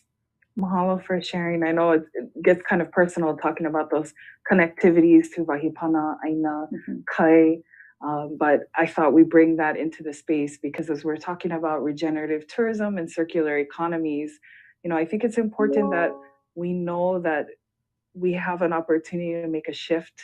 2020 during the pandemic halted tourism.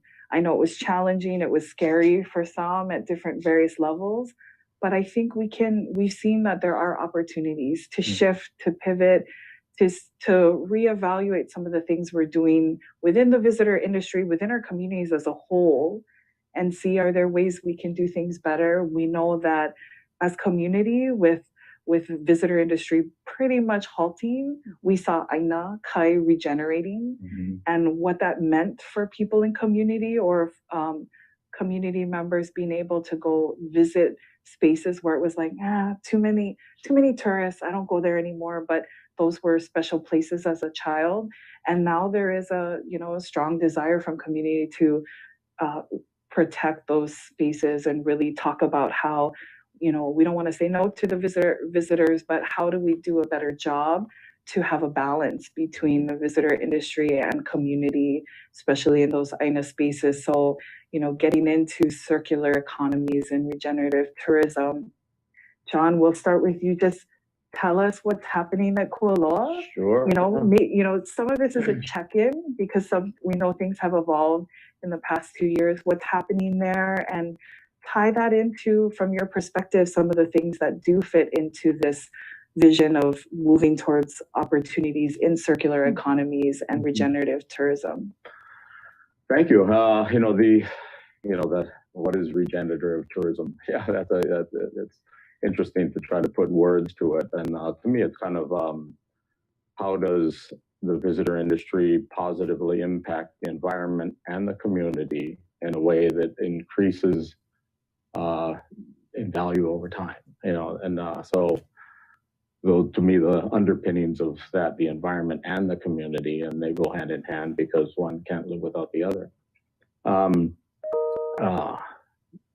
was an interesting thing because as a company, we had, I think, almost 350 employees prior to COVID, and then COVID hit, and we ended up having to furlough a whole bunch of different people. And but we offered, because of the CARES Act, all of that, we offered everybody the opportunity to come back to work, and we called them essential workers if they wanted to work in the taro patch or do whatever. And it was really inspiring to see how many people, chose to come back. And so that was one interesting thing that really centered us.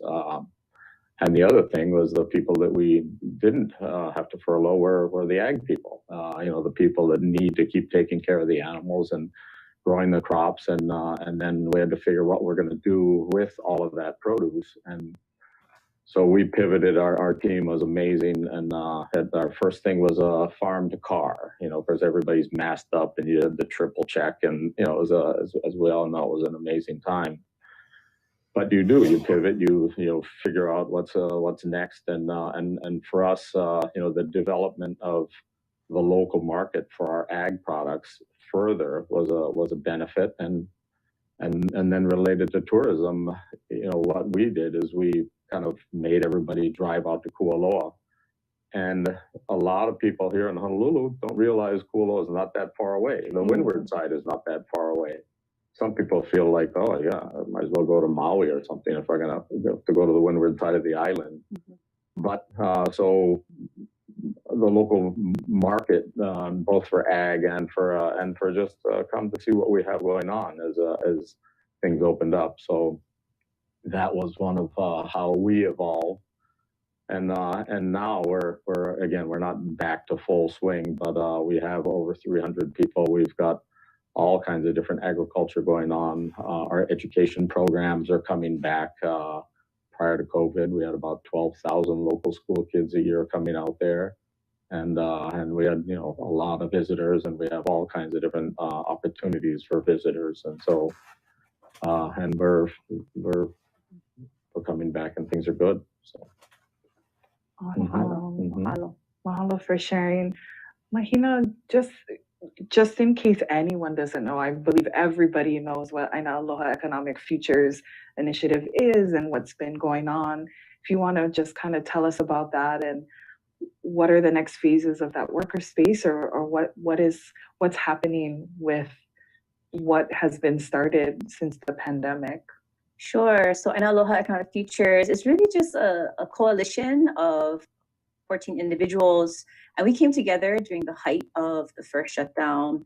And the reason why was because we felt like we didn't have a voice. We as Kanaka Maoli, we as Native Hawaiians did not have a voice at the table to rethink about how we might reimagine Hawaii 2.0 or an economy that's going to be better for all of us and not just a few, and is going to diminish our impact, negative impact to Aina, and is going to really honor Native Hawaiian values and culture. And so we, instead of asking to join everybody else's tables, we figured we just create our own and then invite anyone and everyone who wants to participate, which are grounded in 4 primary values and principles. And so what we found from this community lift is that, yes, community wants to participate in collective, collaborative solution making, so much so that, to our surprise, at the opening of this past session, we had several legislators that, particularly on the House side, that had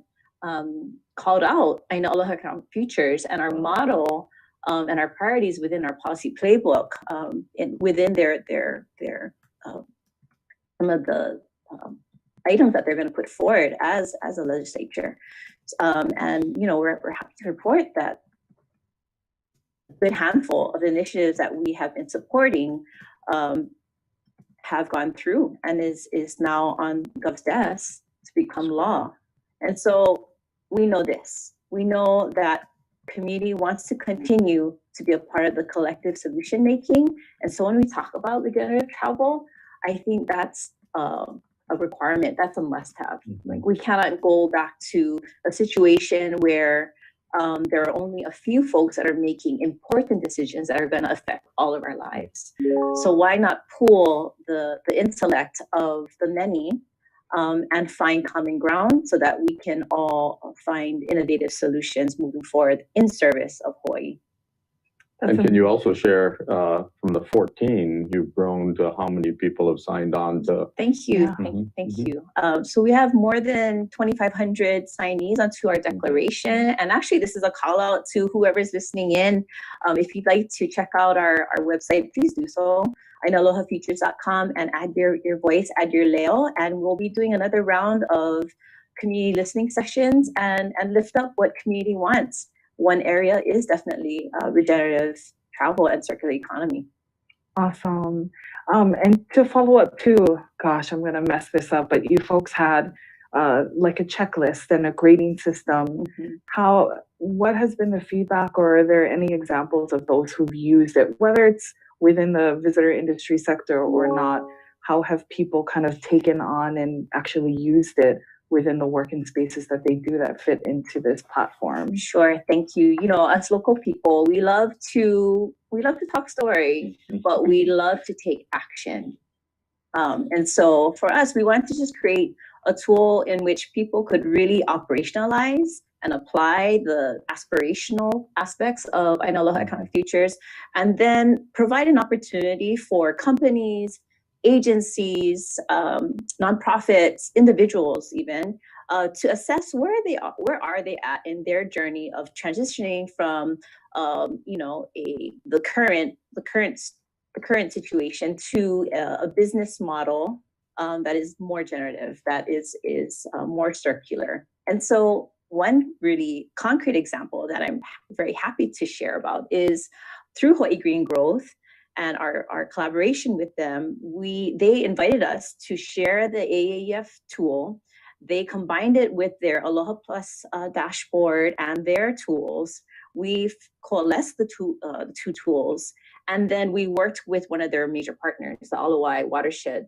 And so the engineering company, then we worked with them for a year. Want to shout out to Ulalia Woodside, who's an AEF member who worked really hard on this, as well as Kani Ka'anana from HT as well. And now this major international engineering firm has adopted this tool, and they've created their own tool to really assess the impacts for which all of their tactical decisions will have.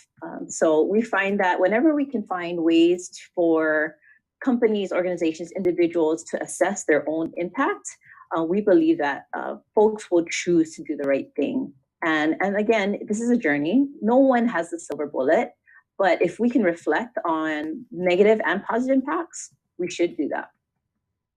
You know, you brought up a good term of tools or toolkit or resources.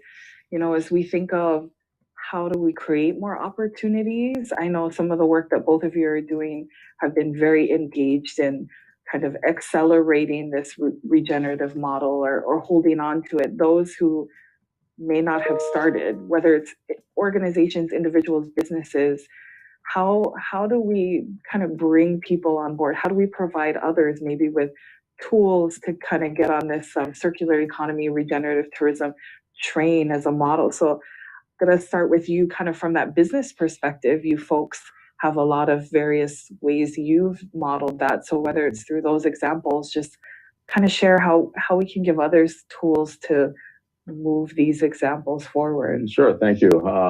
I think like Mahina said, you know, the partnership with Hawaii Green Growth and the tools, you know, the whole thing of benchmarking and measuring stuff is important. And no matter what the size of the organization, you know, if you put an effort towards something, it's gonna, you know, start to produce results. You know, we are lucky that we're large enough. We hired we created a sustainability manager position, and part of that person's duty is to start to do the measurement of different things. And so we actually produced a sustainability report, and we actually have a whole stewardship department that just, you know, manages, you know, native ecosystems. And so that's part of the sustainability report is the data. How many koa trees did we plant? How many, you know, all kinds of different things. And we do native bird surveys and whatever. But I think, you know, to the point of you know, how can others do it? It's just making it a priority, and everybody's capacity is a little different to do that. But you don't need capacity to make something a priority. You know, it's a personal discipline thing. And one thing I liked about what your, you know, some of the values that you start with is the opuali'i thing, and not thing. It's a very great concept. And again, whether you're a large or a small organization, or even in your own ohana, you know, it's your responsibility to take care of your kuleana, and that along with it, you know, requires action. Right. Yeah. And one of the things I really appreciate about your company is that you folks endeavor to hire locals, like from, you know, very near your Kualoa Ranch. I think that's really important, being able to employ kama'aina and folks that are born and raised there. One of our, you know, we're grateful to get back to it. Is you know, years and years ago, we you know, it was important, and so again, you just move in the direction that you need to go. We have a Hawaiian Cultural Resources manager, and then, you know, that person left, and then COVID hit, and so we're just getting back to that too. So, you know, we just look for areas that you need to strengthen, and a lot of times there's no roadmap. You know, there's no, you know, you look at from a Western model of, you invest here and it's going to produce results there, and sometimes, you know, that answer is not there, and so you just have to go with the na'au and do what you think is right. So I like that. Mahalo.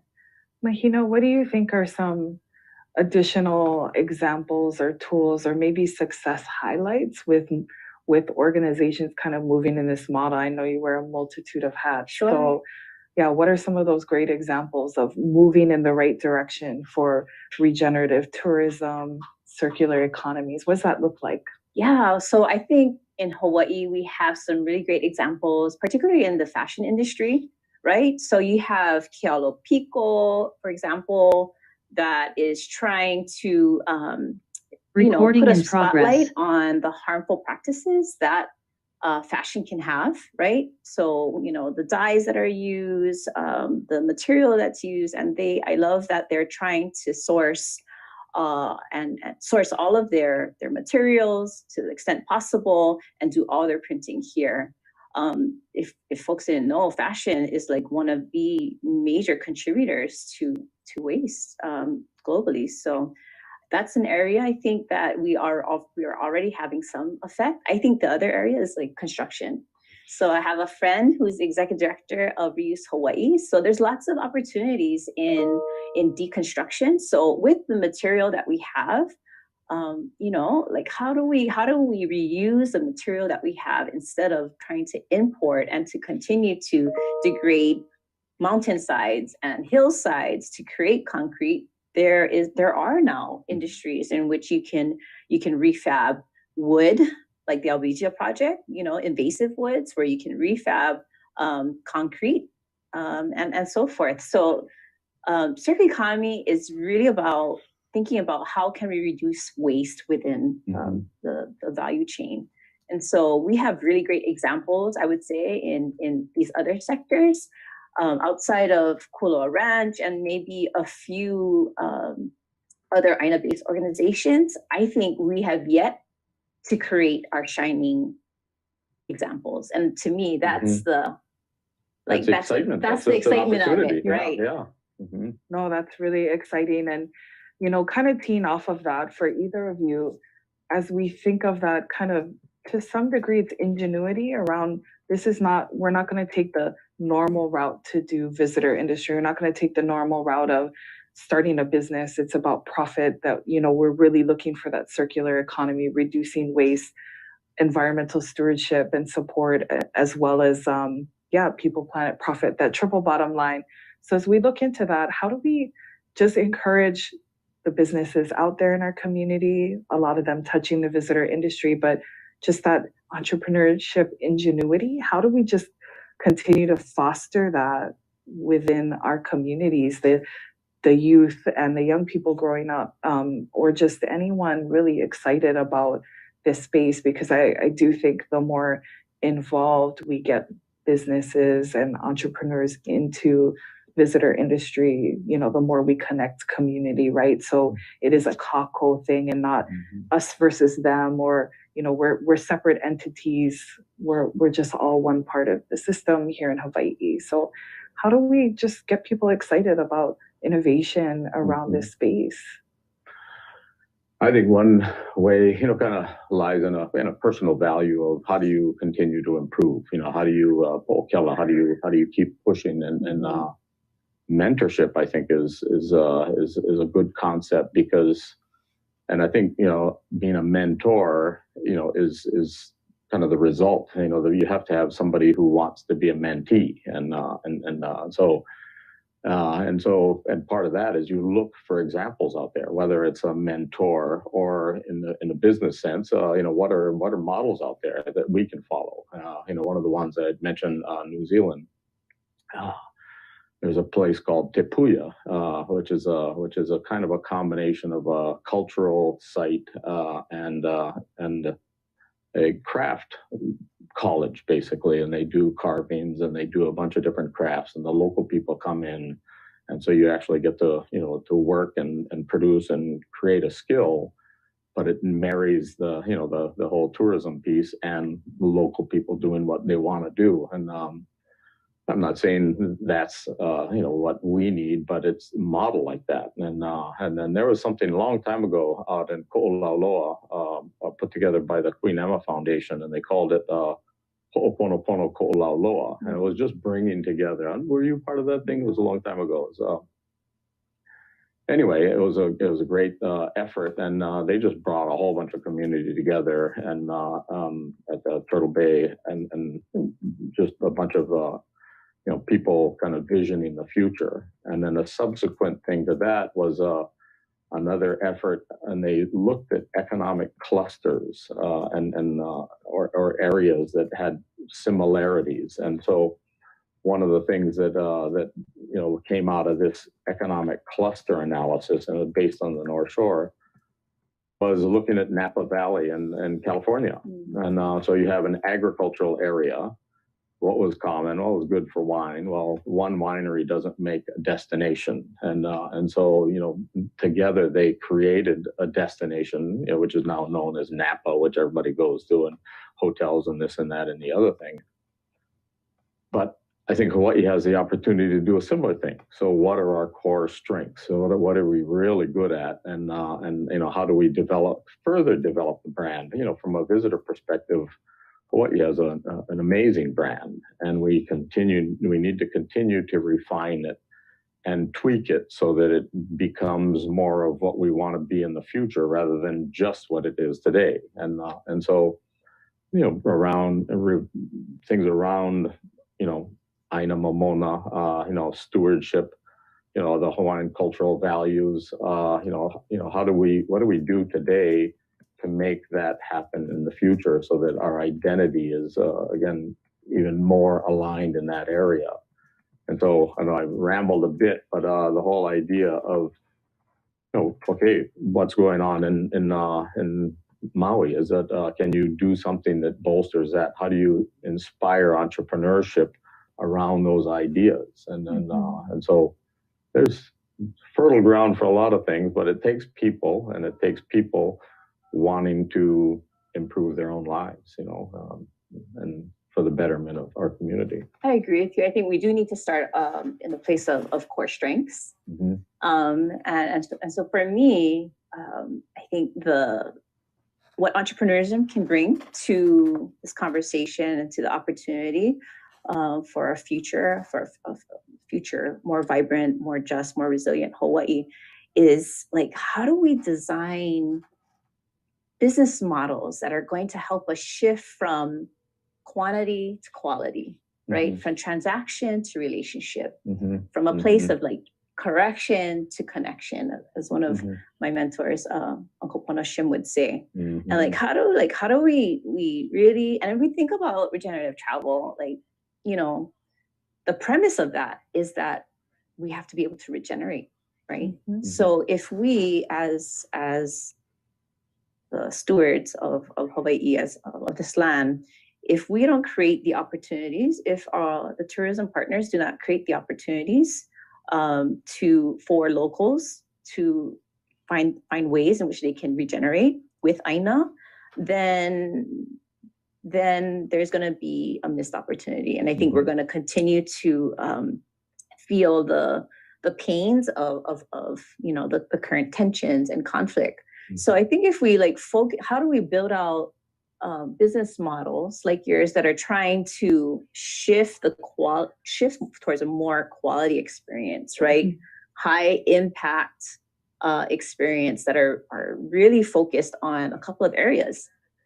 Like when we say core strengths, we all love to eat over here, right? Mm-hmm. We all love to eat.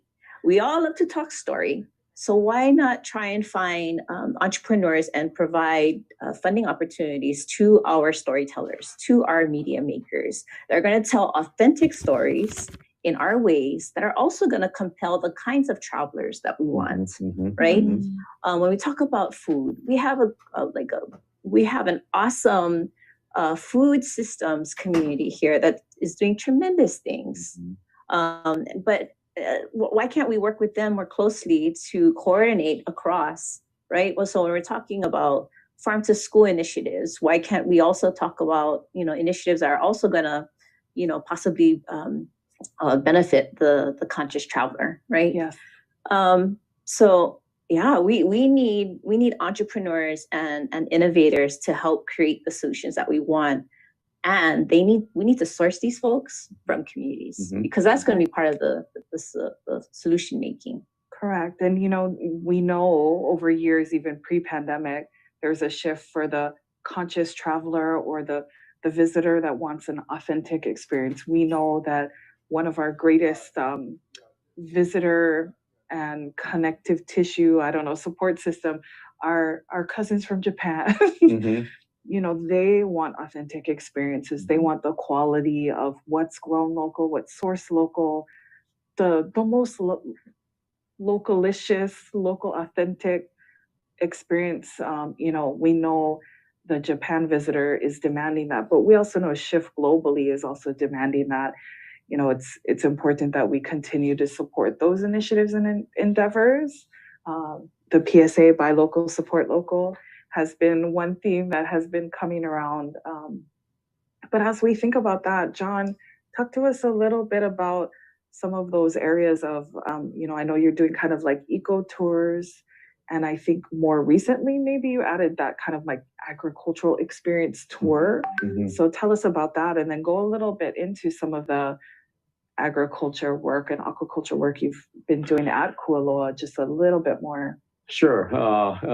And we have a relatively big visitor operation, and some of the things that people do are activities. We have horseback rides, ATV rides, a zip line, and our newest thing is e-bikes. And so people go through the property, and those are activities. But we also have tours of the property, and so we had to kind of develop, our own brand of what is Kualoa, because nobody knows what Kualoa is. I mean, so we had to develop this brand, and of course, I won't go into the whole evolution of it, because we started way different from where we are now. We had helicopters and jet skis and, things that didn't really fit, but we had to grow and evolve.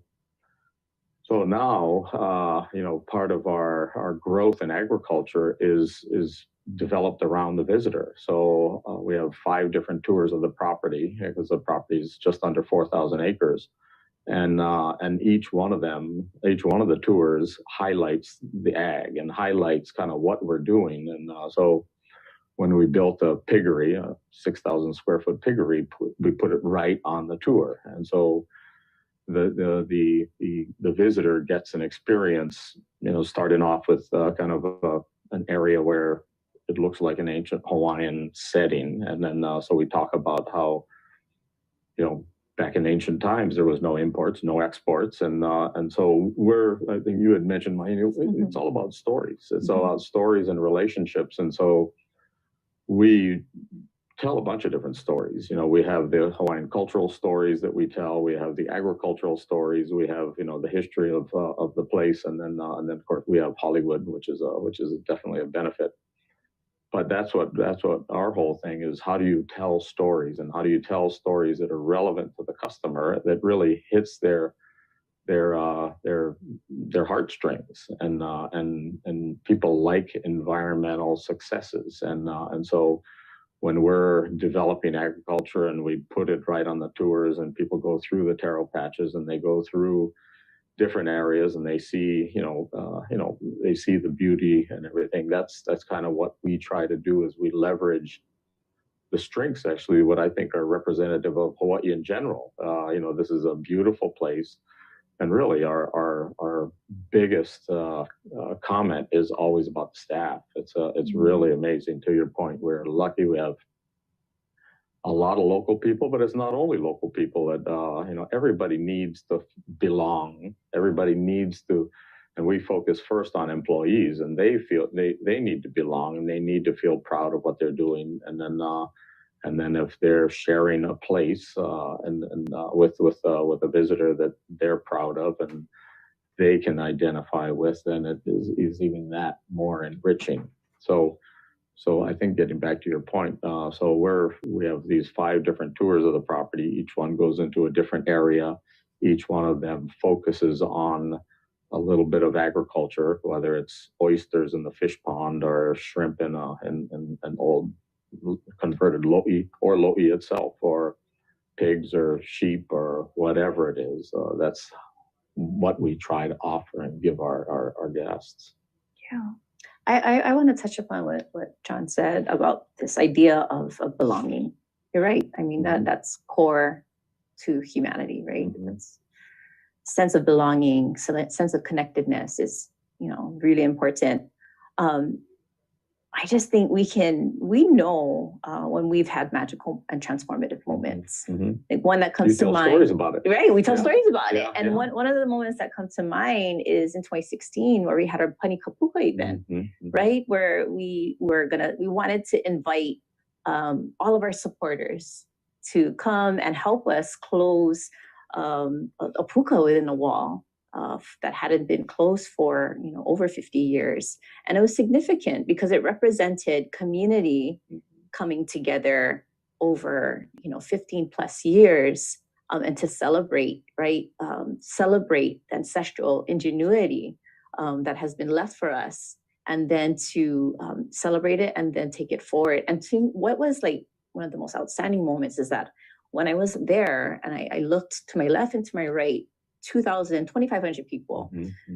You saw military officers. You saw the governor. You saw moms and dads. You saw kupuna. You saw educators. You saw kumuhula.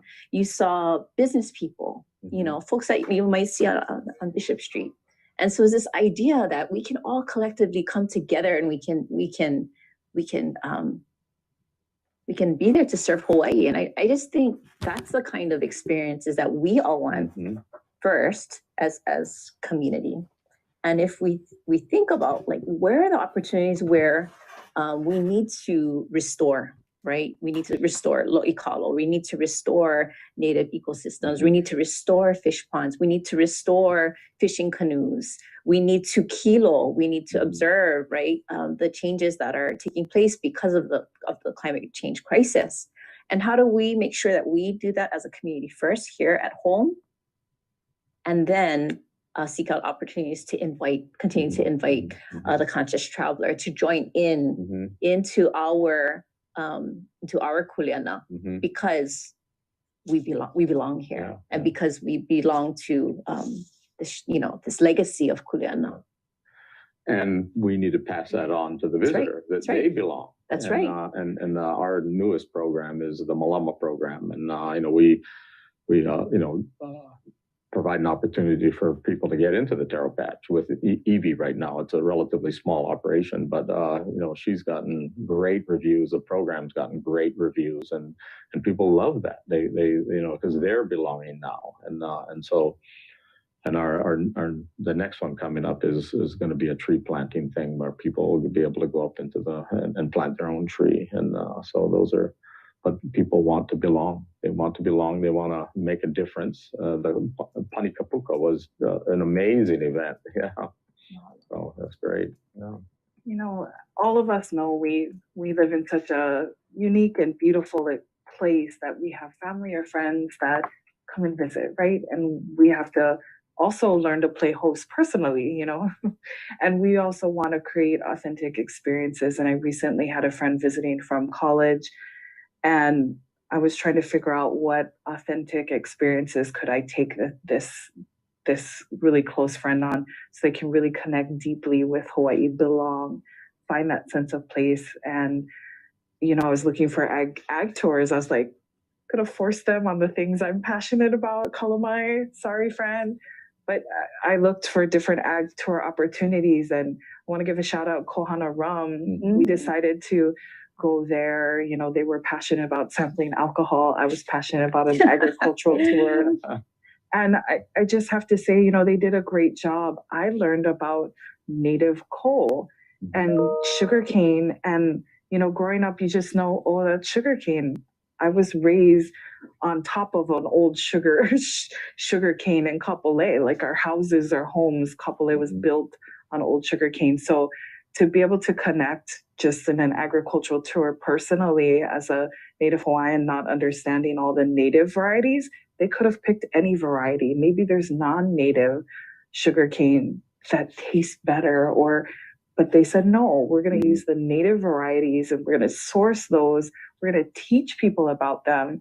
And that's how we're going to create an authentic experience. So I just appreciate that they do that. They also take old barrels and some of that waste and have partners to transition that so it gets fully utilized so they can reduce their waste. So I think there definitely are more businesses and opportunities that in our community for businesses to be authentic, to create more of those authentic experiences. So there's definitely an opportunity to create more authentic visitor experiences. And so, when we think of circular economy and we talked about tools for those kind of building up, what are some of the things we need to work on, unweave or untie to make it easier for those opportunities to be plentiful, whether that's just for community, for personal or to help businesses really be able to meet in this regenerative tourism model and circular economy? Is there missing links that we just kind of need to unravel, or whether it's legislative support, financial support, resources? What are those things that are tools but more unraveling to those to create more ways for opportunities? Yeah, I think the larger businesses, they don't really need the help. I mean, because they're established, and everybody needs help, I guess, to whatever extent. But I guess what you made me think about was there are, people in our community that would like to take advantage of that, but don't know how. And part of the whole dynamic of tourism, or tourism that needs to be managed a little different, is communities need to accept tourism on their own terms, and so you need to navigate that one. And if you have a farmer who would love to be able to make a little extra money by having somebody come experience, it's got to work for both sides, and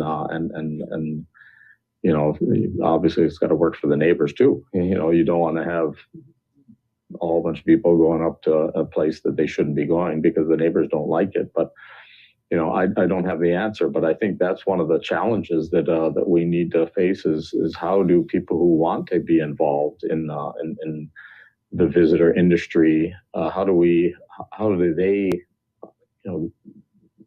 they find out how to do it? And one of the things we've thought about, because we have a marketing system and people go to our website and all of that, is do we become a conduit for people in the community who want to offer their own experiences, and where we're just and we don't have to be the only one doing that. There could be another way that if somebody doesn't want to be a slip and Kewalo and do the typical fishing thing, but he's a fisherman, he wants to go fishing, and once every 3 times a month he wants to take people out, help them, is that available? Is that possible? If somebody is a pig hunter and are there experiences like that one, the visitor wants, and 2, the local person wants, and is there an opportunity there? I'm not sure. And how do you connect them all? There's so many great things going on, in Hawaii that people would like to see. I mean, I know the Ma'o Farms people. Yes. They're wonderful. Yes. And they're not oriented toward visitors, and that's not their primary thing. But I know visitors would actually love to experience something as authentic as Ma'o Farms. And I don't want to throw Gary and Kukui into an area that they don't want to be, but I know that there are, visitors who want that kind of unique, small-time experience, and so that is an opportunity. I think we still have to figure out how to put everybody together. Absolutely, I want to offer a couple of concrete areas as well. One is I think we need to give more money, more funding to DLNR, because they're underfunded, in my opinion, to do the work that they must do, to care for all of our. Maybe to charge more money for some of the areas that are overused. Yeah. Second point is we have examples now. We have good examples of a fee-based operation at Wainapa and Maui, as well as Ha'ena on Kauai. So let's expand that, and now at Diamond Head, correct? So now let's expand that and look at other areas for which we can recoup some of the costs for ongoing active stewardship. I think also another thing I would offer is green fee. So the whole green fee policy, for which some kind of fee can be assessed. Like for example, if I travel to Aotearoa or other places, I'm happy to give $40, $50, $60, right? That is going to be recouped by that particular country and then put into the biosecurity control and other areas. So I'd love to see the legislature look at the merits of the green fee legislation and see what we can do to advance that. And then finally is Olelo Hawaii.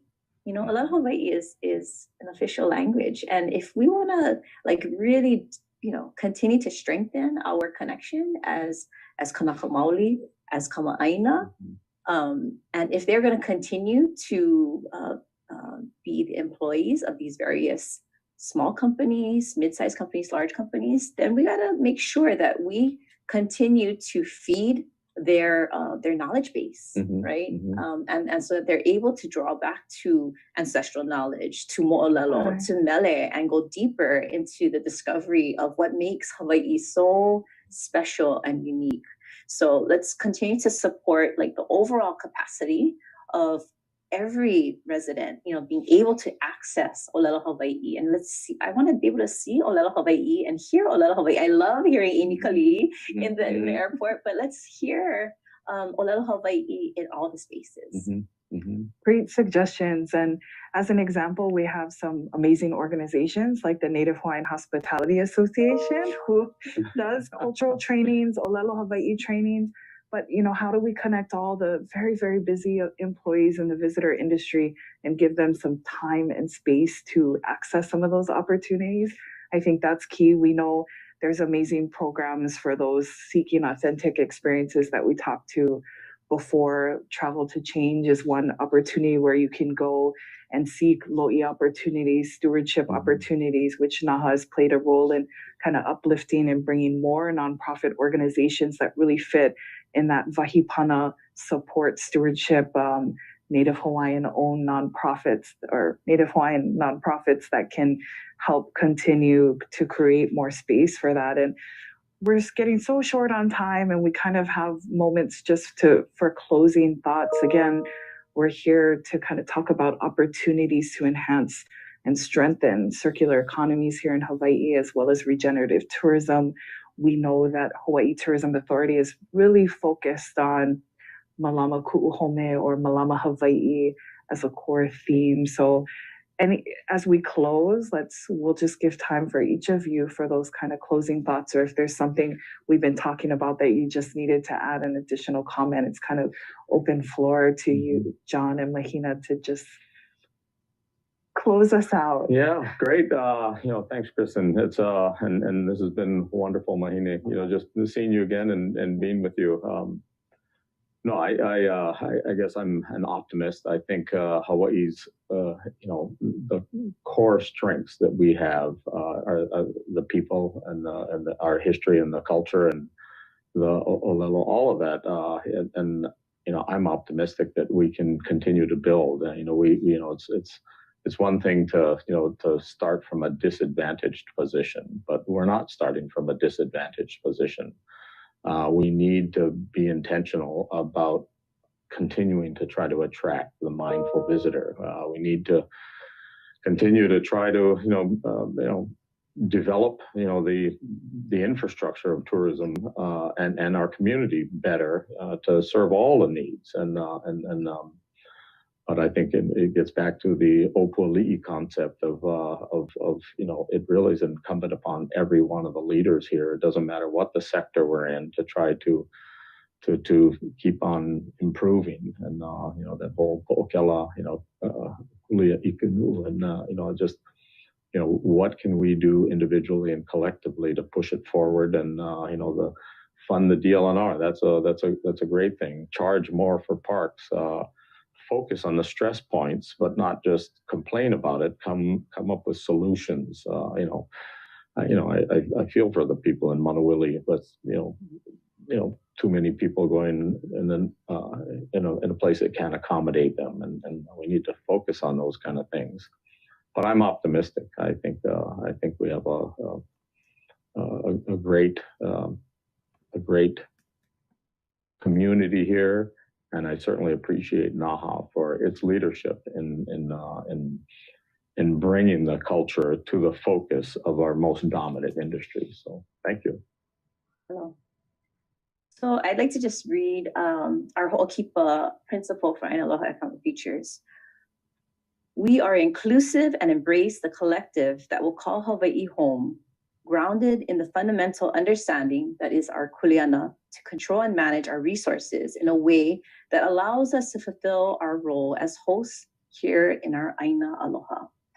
And so when I read this, I think of my daughter, my 5-year-old, and it's really neat because she and I are just been a little bit more intentional. So when we go and visit some friends or family in Kohala or maybe in Hilo, we're making a point to prepare to be a gracious and a akamai guest, right? So the other part of this whole equation is like, how do we make sure that when we go and visit somebody else's home, that we are well prepared, that we don't place undue burden, that we let folks know that we are coming, and that we bring gifts, and we bring our good intentions, and we bring a willingness and openness to learn. And I think, when I get to sit down with my daughter and we have these conversations, they're very enlightening for what we can do in all our small ways and in our large ways. It's like, how do we shift that? How do we shift the relationship to something that is so much more, not only authentic, but it's just more ongoing as well. And I think that we just need to continue to think of our place here, not only in Hawaii, but in the world. And, we had a major climate change report that came out this past year. Many folks, we had a whole contingent that went to Copenhagen. And we know we only have 8 years for us to really reverse the harmful impacts that we have as a human society. And instead of, how do we create the situations that tourism is not the number one depleter of resource, of environmental resource, but how do we make it so that this sector can be the primary contributor to quality of life? I think that's the challenge before us.